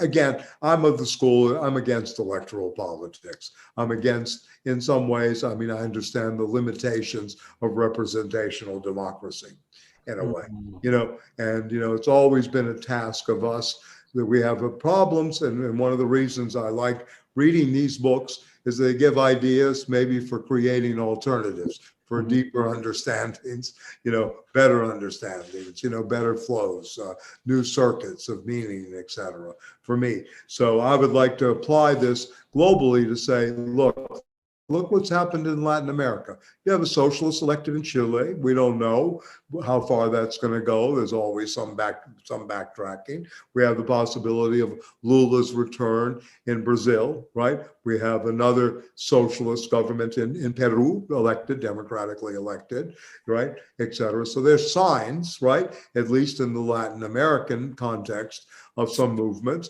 right? 3 governments were not invited to the and they did not, even begin to go, Venezuela, Cuba, and Nicaragua, right? And there were several governments that did not really acknowledge U.S. hegemony anymore, that were there out of lip service and how you doing, Sleepy? I'm good. Most importantly, yeah. Go ahead, Phil. I'm sorry. Yeah. Yeah. Most importantly, Mexico didn't show up. And Mexico didn't. The biggest country in Latin America. And that's Petrofina. Yeah. Petrofina and Mexican Coke in both senses. Yeah. Right? Coca-Cola. No, Mexican Coke's much better than American Coke, by the way, I don't mean for snorting, for drinking. The Coca-Cola. No, right? Yeah, because they use actual cane sugar, Yeah, they use cane sugar. They get the sugar from Cuba. That's right. Cuban Coke. Yeah, Right. no, I mean, Cuban Mexican. Yeah. I think that in some ways both parties have, politics right now in the United States is purely performative. I mean, and I think that unfortunately, I think that they really believe their own performances. That it actually has some, for instance, with the war in Ukraine, they've been laying out this script that yeah, Ukraine is winning, Ukraine's winning, Ukraine's winning, Ukraine's being ground down into shit, Mm-hmm.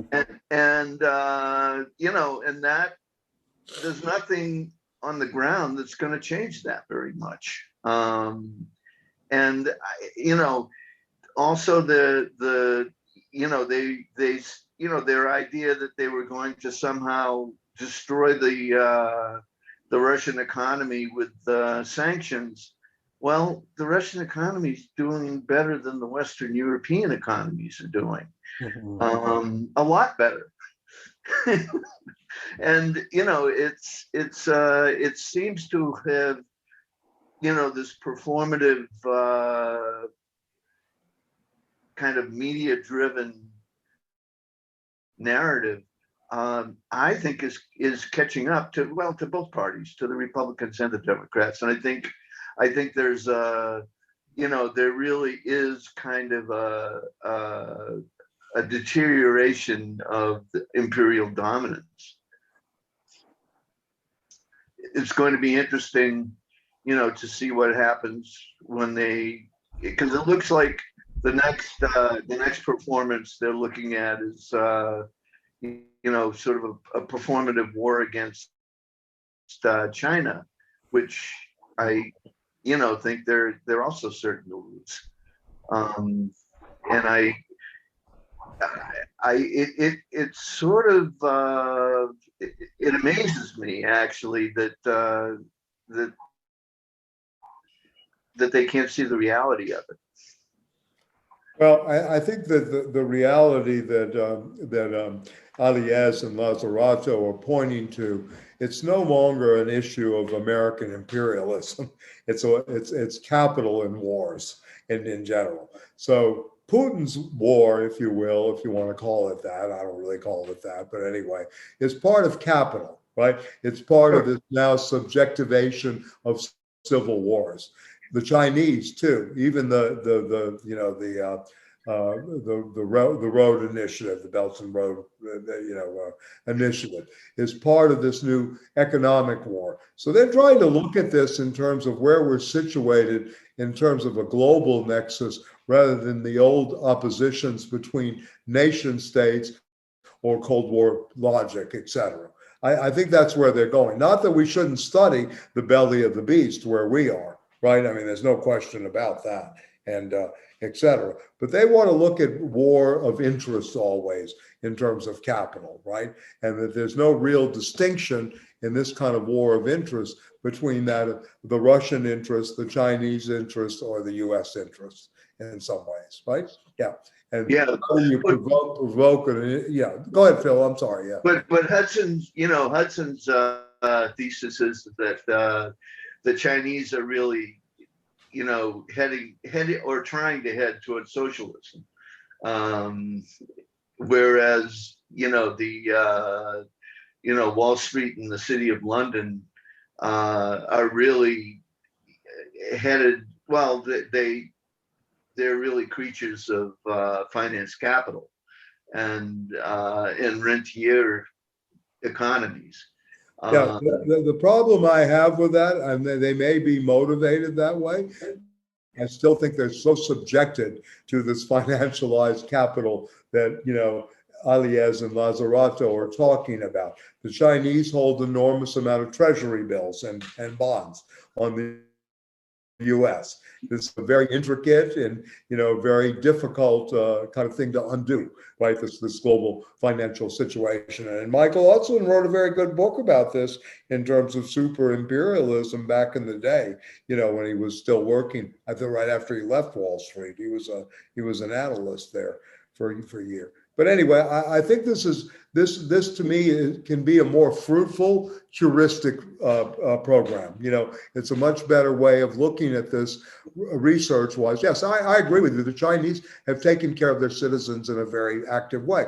Putin has built a middle class that may be, this is another thing. Yes, they have built this, whereas the United States, in a sense, the list of investors on the Bank of America Merrill Lynch list for people with $1 million, which isn't a lot of money these days, outside of your house value, is really literally only 3 to 4 million people. It's the 1% in the United States. That's the real 1% that have $1 million in equity outside of their house value, right? Yeah, and that goes up. So, the rest are, surviving to a degree, many living, at a poverty line. And how do we describe this? And this may bring home this whole inflation that's going on now is really, something that might be a really political rallying call if it can be explained in terms of the erosion of one's way of life, the erosion of one's capital. What are you working for? What is going on? I think this is very important.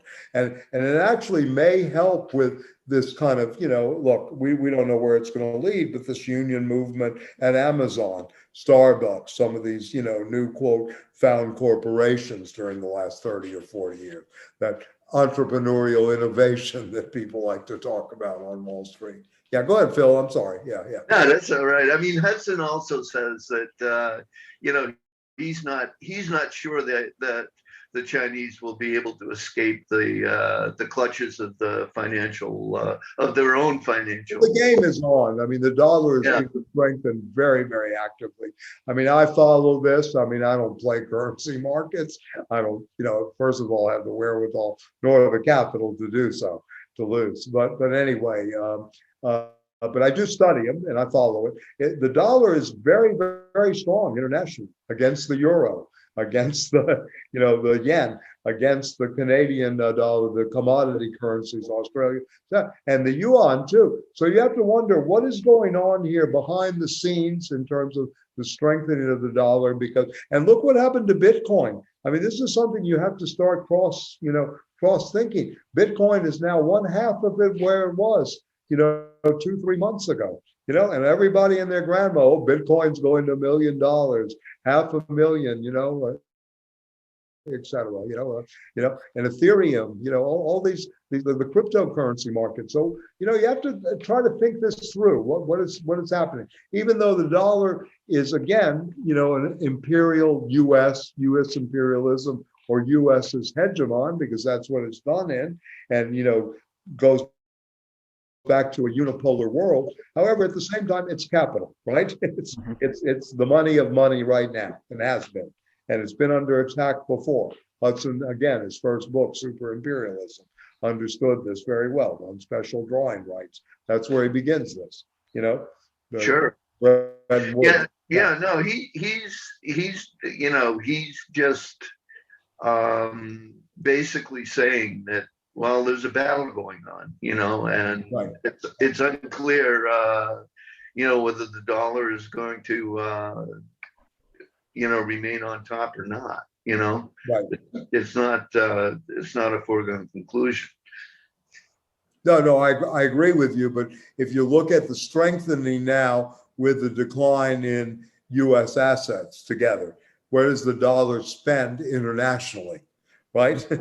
So, a month ago, you would have paid, 100 US thousand to buy a pied-à-terre in Montreal. Now you only need 92 to buy that same piece of property in Montreal, or in, Toronto, if you will, or in Vancouver, where it's much more expensive, right? So, this is the interesting part that you go on versus the pound, the person that's going to go spend, again, buy the place in London, and spend two million pounds. That £2 million now only cost him, $2.5 million versus $2.7 million in the past month or two. And there are decisions being made on this basis, right? Constantly, much more. I'm just giving very everyday life examples. Yeah, and the ruble's doing great too. Yes, well, the ruble has rebounded. Yes. Yeah. And I can tell you there are American hedge funds. Did you buy some, David? No, I'm just kidding. Oh, no, no, no. But Michael, I was curious, did Marx either think of or anticipate this chapter of capitalism in this way? I do have a number of patients who work at Goldman Sachs, many of whom suffer from depression and anxiety and all sorts of forms of envy in gazillion ways. But one of the things I find very odd about it, I just wanted to run this by you, but that even if you're at a very high level in Goldman Sachs, unless you make partner, Goldman Sachs controls what you can and cannot invest in. Exactly. And that partly what happens is I did take a course on this a few years ago. Now, if we look at, say, what the average middle class aspirant is given from Charles Schwab, from E-Trade, from all these places, is more techno-analysis.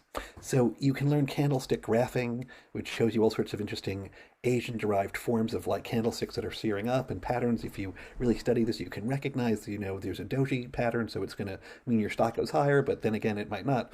Right. But what actually does happen is in measuring what occurs, that if you look at these graphs, there's something called ECNs, exchange chain networks, which are very mysterious. No one knows who's in them. But suddenly, let's say you're following stock X.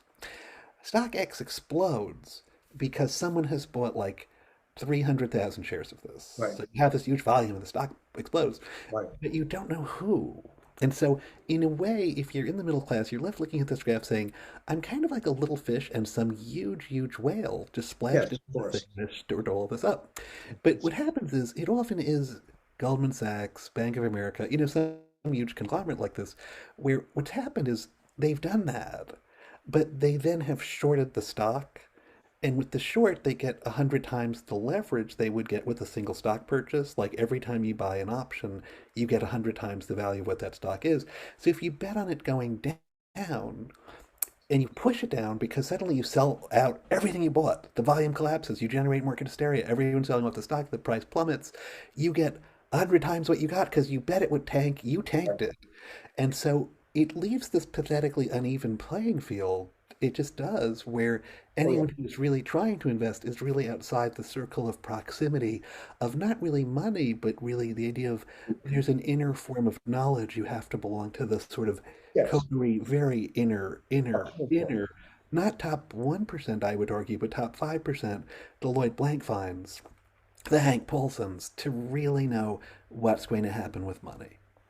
Otherwise, Yeah, you're and I mean, you make an interesting dark. point, going back to, since we're doing Deleuze, Guattari, and Alliez and Lazzarato, when you speak about, the inside, the trading that goes on.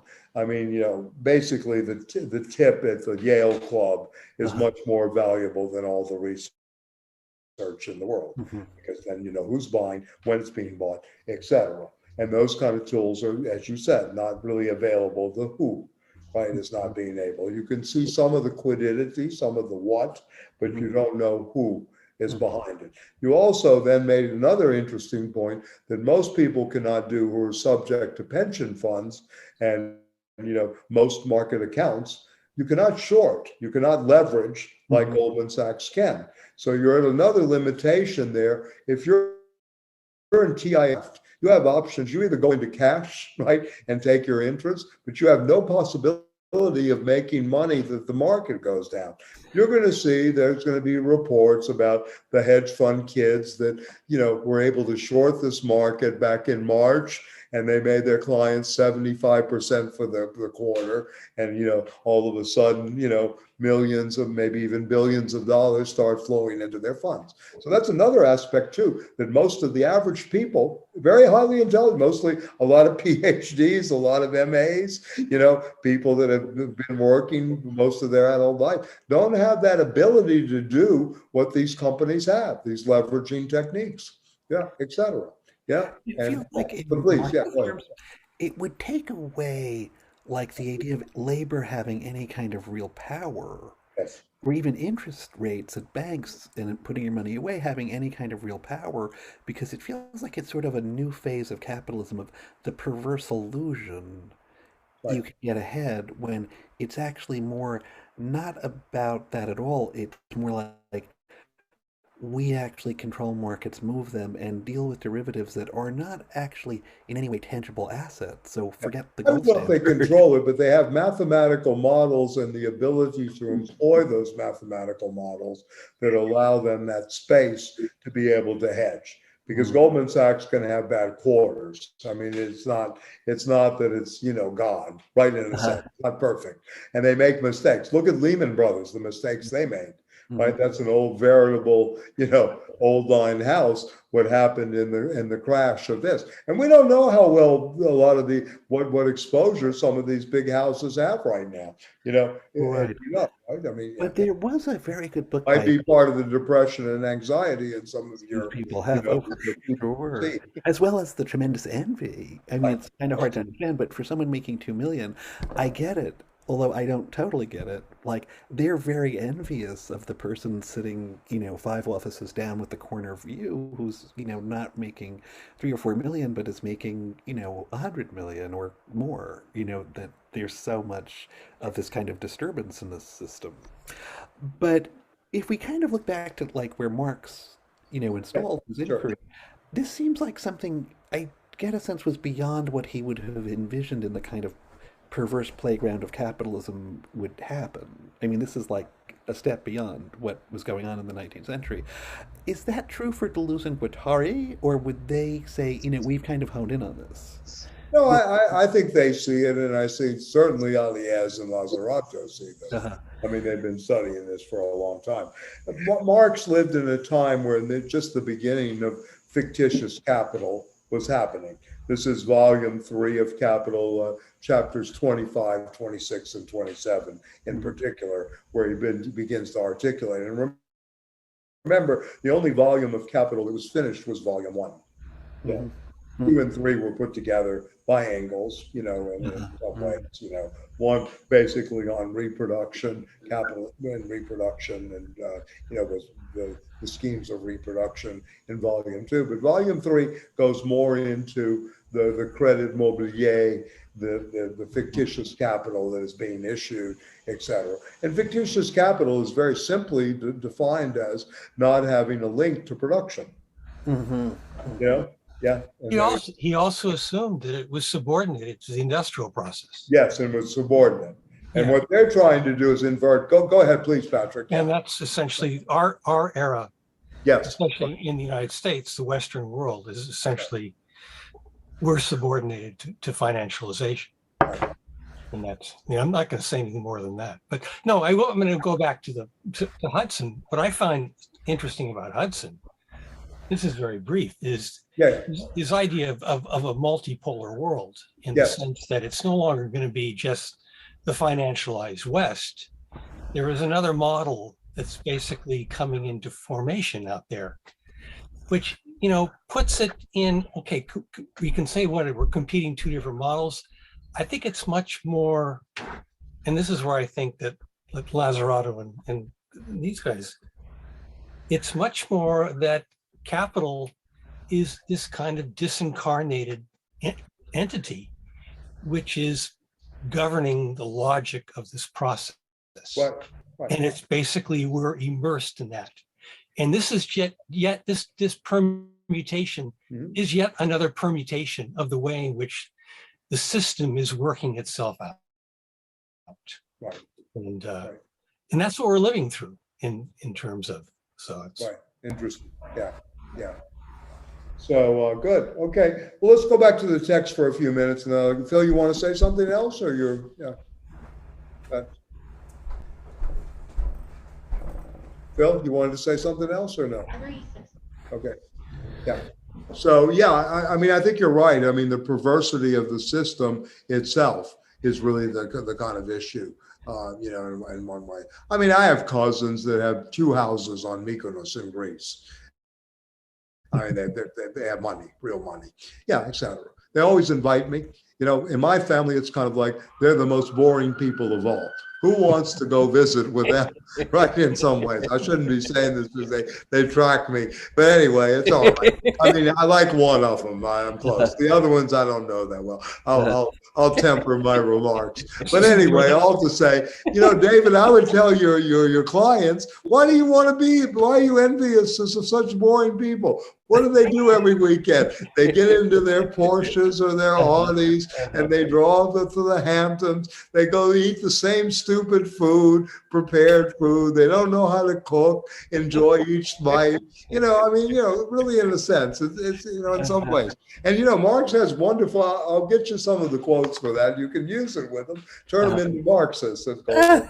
Anyway, where they, in a sense where real wealth is versus that of financial wealth. And Marx was always great about this. Right. But seriously, Michael, a lot of these people truly think Hillary Clinton and Barack Obama were socialists. Well, but seriously, I'm glad I don't work there.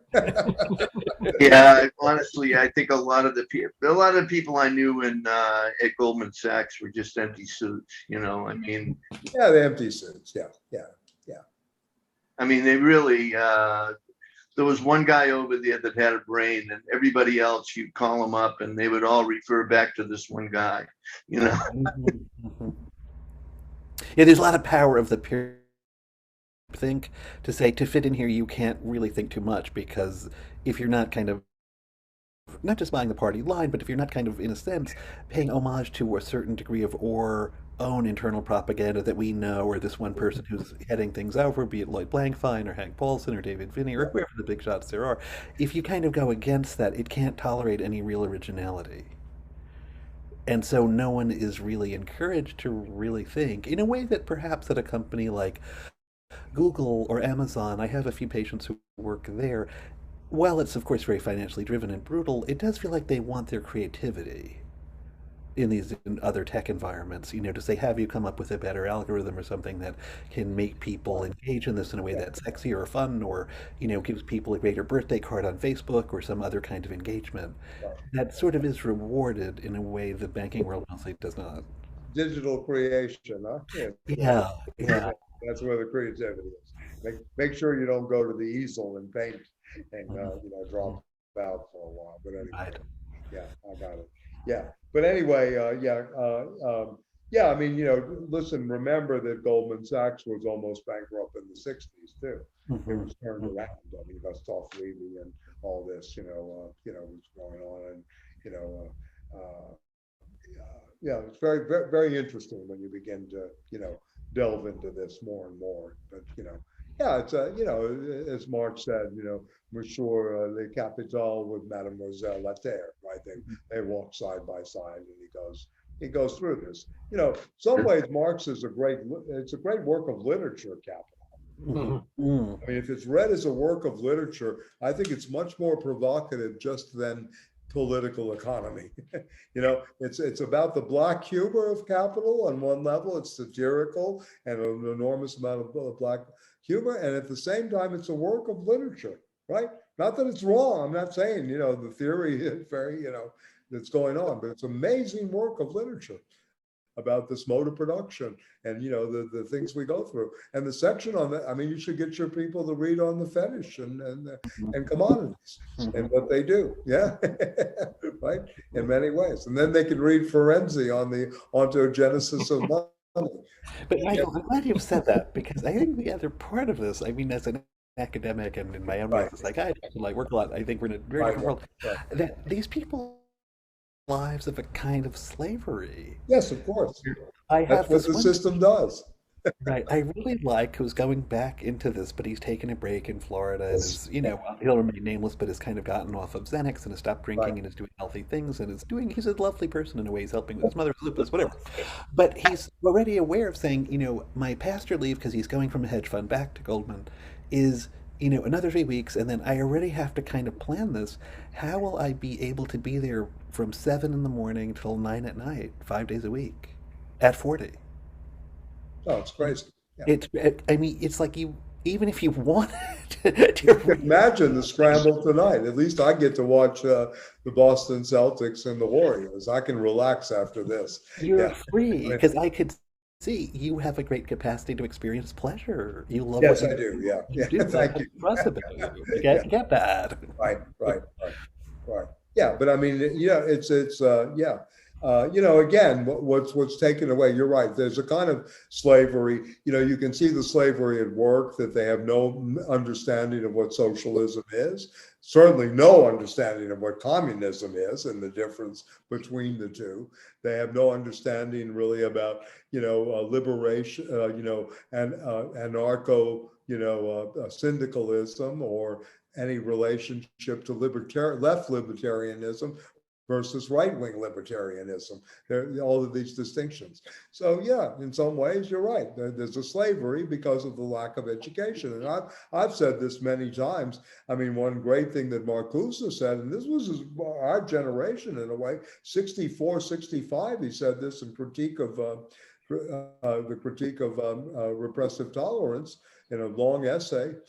He said, American educational system is the systematic moronization of its populace.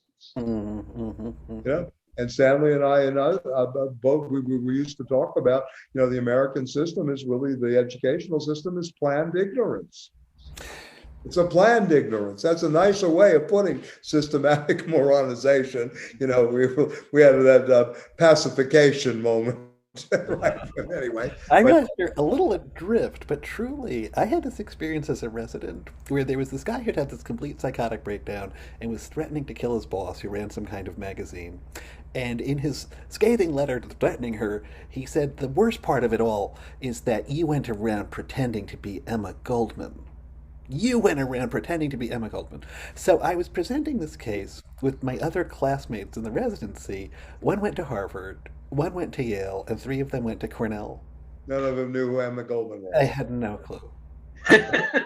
And I just looked around saying, but okay, you weren't Sorry major to jump to the punchline. and they were like, no, who is she? What? And I was like, did you see the movie Red? She was like, played by Jean Stapleton. She was a noble. They were like, I don't know.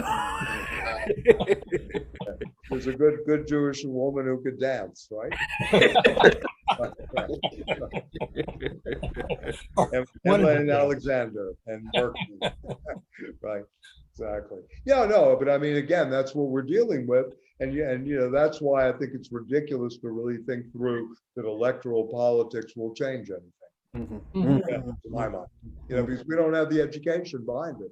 At least in Chile, they know the difference, right? Between, the right and the left in some way. I mean, they're able to vote for socialists, right? Yeah. Yeah. But do you think if Bernie Sanders or someone like that had won, the system would have allowed something different to happen? Maybe. I'm not sure. I don't think it ever would have happened that Sanders, twice they went after him. Oh, I know. It was very ugly. Twice. It's disgusting what happened in both. This is why one could never say anything good about the Clintons or Obama, for that matter, and certainly not the latest iteration of the Democratic Party. No. So, no, I mean, that this is what they did. And at least, and Sanders, on a good day, was really not even a socialist. He's a New Dealer, with a big heart. He's thinking through, he's exemplary. If you want to go back to this section on the welfare, he's exemplary. You can put in the margins there. Bernie Sanders is an example of welfare and warfare together. But privileges the welfare. He understands you need welfare. The warfare state no longer really thinks about welfare. Right? It will do so. I mean, Sanders voted the $40 billion to Ukraine. He's. By the way, the Ukrainian people will pay back. This was not a gift. Right. Another thing, everybody thinks we just give or we appropriate. They don't understand the financial arrangements around this, what's really going on. Yeah, and Alliez and them understand this. Look, their point in this book, at least in the beginning, and we'll get more into it, because this is very sophisticated. I'm not saying we have to agree with it or whatever, and we can look at the polemics with Deleuze and Guattari. But the nice thing about this is it resituates us to look at the globe as it is war. right? It is civil war. It's a subjectivation of civil wars everywhere. We don't even begin to think about what's going on in the West Bank today because we're then fixated on what's happening in the Donbass, right? And then if we're not fixated on the Donbass, we may be somewhere else, for a week in Africa. We may be somewhere else after that, And then, of course, what do we have in the United States? We have war in high schools, right? We see this in mass shootings, right, et cetera, right? We see this going on. And you don't think there's a war that's going on? I mean, this bill is so pale and that came up that they voted for on party lines too. Again, yeah, on partisan, what they call party. This is not my definition of party. No, it's totally performative. It does nothing. Yeah, exactly. Yeah, I mean, you can hear the phone calls. I mean, yeah, in the middle of the night from Connecticut. I remember when Aronowitz and I went to Yale once, and I always remember this. We went through Yale to help organize the graduate students, the GSO moment, and then Michael Denning invited Stanley to speak, and I rode with him in the old Volvo. We're going through Connecticut, and Stanley knew every gun manufacturer along the way in Bridgeport who did this in the next town, etc. And it's amazing because the United States is a violent country. I mean, it really is a gun-toting violent country. Yeah. I mean, and what do we do? Yeah. I'm surprised it doesn't happen more in some ways. Yeah. This is another thing. Yeah. In some ways. So, so you have this subjectivation of civil wars across border towns, in right-wing areas like this place in Texas, right? In some ways. Yeah. And yeah, you do. And David, you make a great point. Look, the Latino population is going to vote Republican in the end. This is amazing in certain parts of the world. Maybe not in New York City so much, but in Texas. Yeah, right? Yeah, the Texas border, Texas border, the Rio Grande Valley. Right, exactly. Michael, do you think that's because of the fetish of Catholicism and abortion, or do you think it's a deeper hunger in their psyche from where they've come from? I think it's a hunger in the psyche. I think it's a much more, and lack of not talking about primitive need, originary need, which has to do with hunger and getting ahead. And also the ideology that the promise has, right? Of the dream, which is really a nightmare. That promise still holds weight out there, right? In some ways. Yeah. And, Horkheimer, I think Horkheimer has a great thing about this, the homeless guy that projecting to be a millionaire, right? It's kind of fun, he got a place with this in a certain way. I still think, for our time, alongside this, the psychological techniques of Martin Luther Thomas, who was a radio announcer, right-wing broadcaster, is one of Adorno's finest pieces in undoing and demystifying, how this apparatus really works. The phraseology, the rhetorical, work, so you have the Tulker Carlsons who are easy to read, but you have people more sophisticated working from Madison Avenue, and well that the American Psychological Association and other people are hired to do this in terms of codes, so anyway, that's another thing. How does this buying of this going on? I mean, one thing we've got to like about this, they're interested in uncoding, right? This nomad thought is about how do we jam the codes? What do we figure out here in terms of placements in a sentence? What is the predication? What are the linguistic operators at work in a certain thing? Yeah. And I think this is one of the reasons people say, why does Adorno write in such obscure style, right? It's not obscure. He wants you to think in paragraphs, right? He writes, so you think in the whole paragraph. You're not supposed to think just the sentence or something that strikes you. You want to think in paragraphs and constellations and all this. And it's hard work. It's a labor. This is the labor. And I think what you're talking about at Goldman Sachs, these people, it's all about the money. right? It's what I got a good job. I'm making a good living. I can afford my, maintenance fee this month. I can go see my analyst. I can do this and that, okay, fine and dandy. But at the same time, in that process, they're not thinking at all. They're not thinking, they're already coded in that framework, in that gestalt. They're framed up, yeah. And so, yeah. So this seems to me to be the real enemy is the inability to think, right? The inability to really, think both extensively and internally, outside and inside together. This is very, very difficult for people to do at this point. When Heidegger says the philosophers have not yet begun to think, you can imagine where we are, in a sense, right? In a way, and yeah.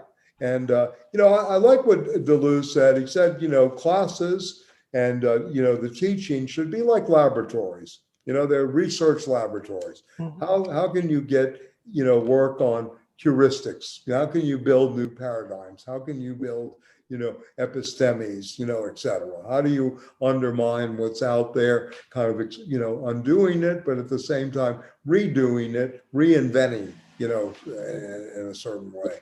And again, what I like. But let me go back to the text for a minute, and then I'll let everybody go.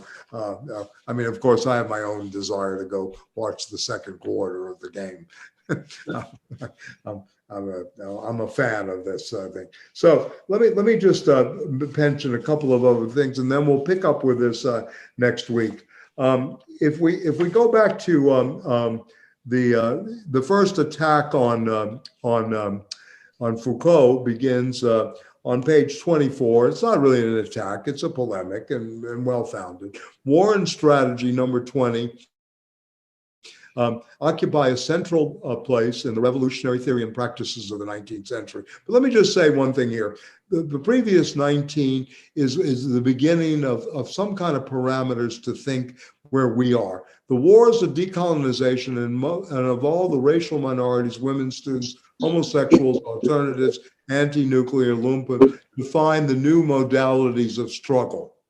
So really to think about modalities of struggle is kind of interesting. Organization and the limitation of power knowledge throughout the 60s and 70s. And the political passage from theoretical and political passage from war to wars, right? So this is interesting, reading the history of war through 68.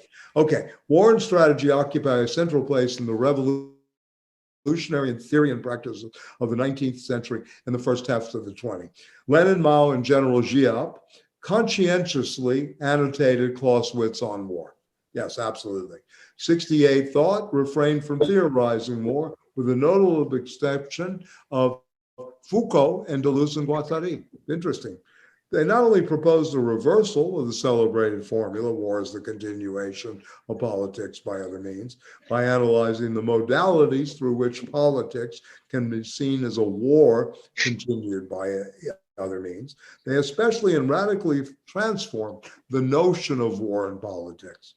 Their problematization of war is strictly dependent on the mutations of capitalism and the struggles against it in the so-called post-war period, before crystallizing in the strange revolution of 68.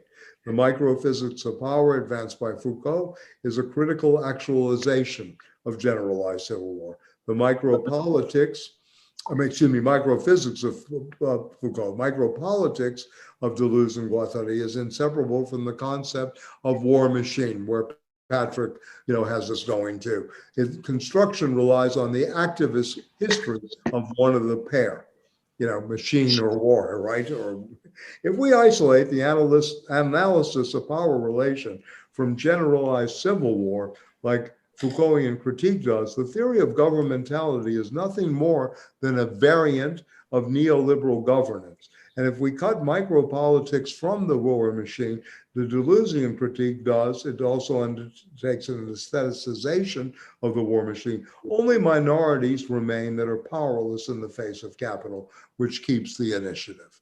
Okay, so this is the beginning of what they're going to, maybe advance upon, right? And then he goes around, and you were talking about Google, David, earlier. Silicon, by new technology that they developed into a strike force, the military merged technological machines with war machines. This kind of creativity that you speak about at Google and other, technological savvy companies are very much there. The political consequences were formidable.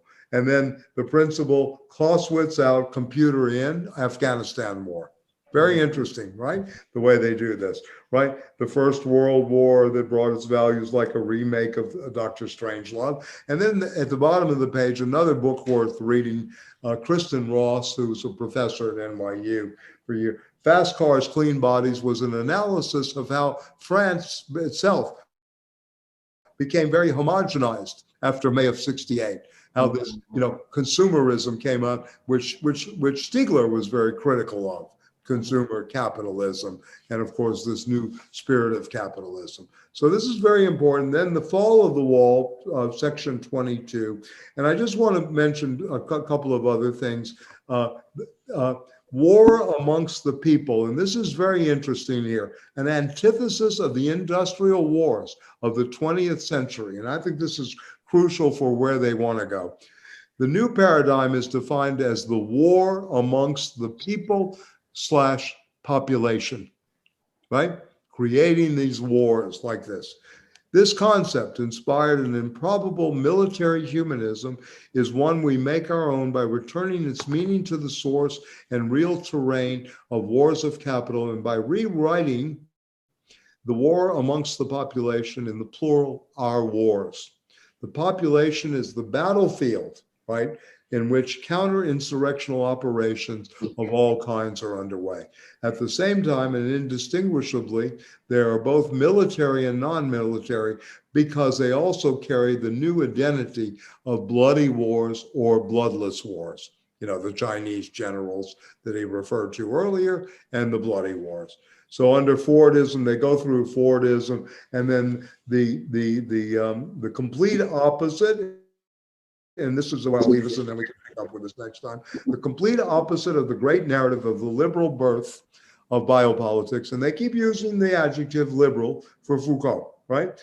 This was the birth of the famous course at the Collège de France in the break between the 70s and the 80s, from May of '68. And as I mentioned to you, this was a great course. It's worth reading. I taught it last semester, which I really enjoyed, to a bunch of advanced undergraduates. They got part of it. We had to struggle through it, but it's a great reread in the thinking of how order liberalism, all the Nazi theorists, all the theorists who weren't Nazis, how they came up, and how biopolitics became basically a new model, right, outside of the usual way of looking at politics. So of which Giorgio Agamben and others, we'll see him mentioned later. But again, you have Foucault and Agamben, the kind of anti-historical materialists, if you will, right, that are playing out here. So you have this kind of moment, the French historical materialists, the anti-historical materialists like Foucault and Agamben in different ways, bare life, sovereign life, the notion of the sovereign, and then of course Deleuze and Guattari on the war machine and what they're going to do with it here. So anyway, I'll leave it this other one here. This 23, again, very crucial in terms of concepts, accentuating divisions, aggravating the polarization of every capitalist side, the debt economy. The debt economy is what transforms global civil war into interconnected civil wars. And I like this phrase, interconnected. And this is what we should be studying with wars, the interconnections between them, right? Very much so. Class wars, neo-colonialist wars, wars on minorities, on women, wars of subjectivity. The matrix of these civil wars is the colonial war. Colonial war was never a war between states, but in essence, a war amongst and against the population. Very interesting. where the distinctions between war and peace, between combatants and non-combatants, between economy, politics, and military were never used. Colonial war amongst and against population is the war, the model, the war that financial capital unleashed in the 1970s in the name of a neoliberalism of combat. Its war is both fractal and transversal. Fractal because it indefinitely produces its invariance by constant changes of scale. We're going to depart from Afghanistan after 21 years. We're going to need X amount of billions to go into Ukraine, which they knew about very early on and probably revoked. Its irregularity and the cracks it introduced operate at different scales of reality. And then the transversal, because it is simultaneously deployed at the macro political level, playing on all the oppositions, binaries, social classes, whites, non-whites, workers, bosses, the micro political level by molecular engineering, privilege, and nine. So anyway, the North, and they go through all these binaries that we talk about, the global South, Souths and Norths of everyone. Its first characteristic is therefore to be less indiscriminate war than an irregular war, and then the war machine of the 70s. So I'll leave it at that. We can pick it up next week and go through, obviously we're going to take more than 6 weeks here. So, we'll, pick it up next week. And I'll put it out. We should go at least up to, I'd say hopefully up to maybe the biopolitics of permanent civil war. I'll put this out, page all the way to 126. So another 100 pages, which, we don't have to understand every line, and maybe, but yeah, I want to hear more from Patrick in terms of the polemic with Deleuze and Guattari and the different versions of the war machine. We can go through, and and I think it's very, very interesting here what they're doing. We're going to see this more and more. The policies of the New Deal. This is on page 43 in the section, on state, war, machine, and money. The first section of the beginning of the real text, other than the address to the enemies, right? Yeah. Michael, Policies of the New Deal, right? Yeah. Michael, before we go, I did scoop up 8 copies. That cost less than $10. It's a beautiful book, but they were cheap because of that little black mark. So in terms of the reading group, if you send me addresses, I'd love to send them. I don't have addresses, but people can communicate with you that they would want to get one. Is that okay? I don't have the addresses. I have the emails. Right?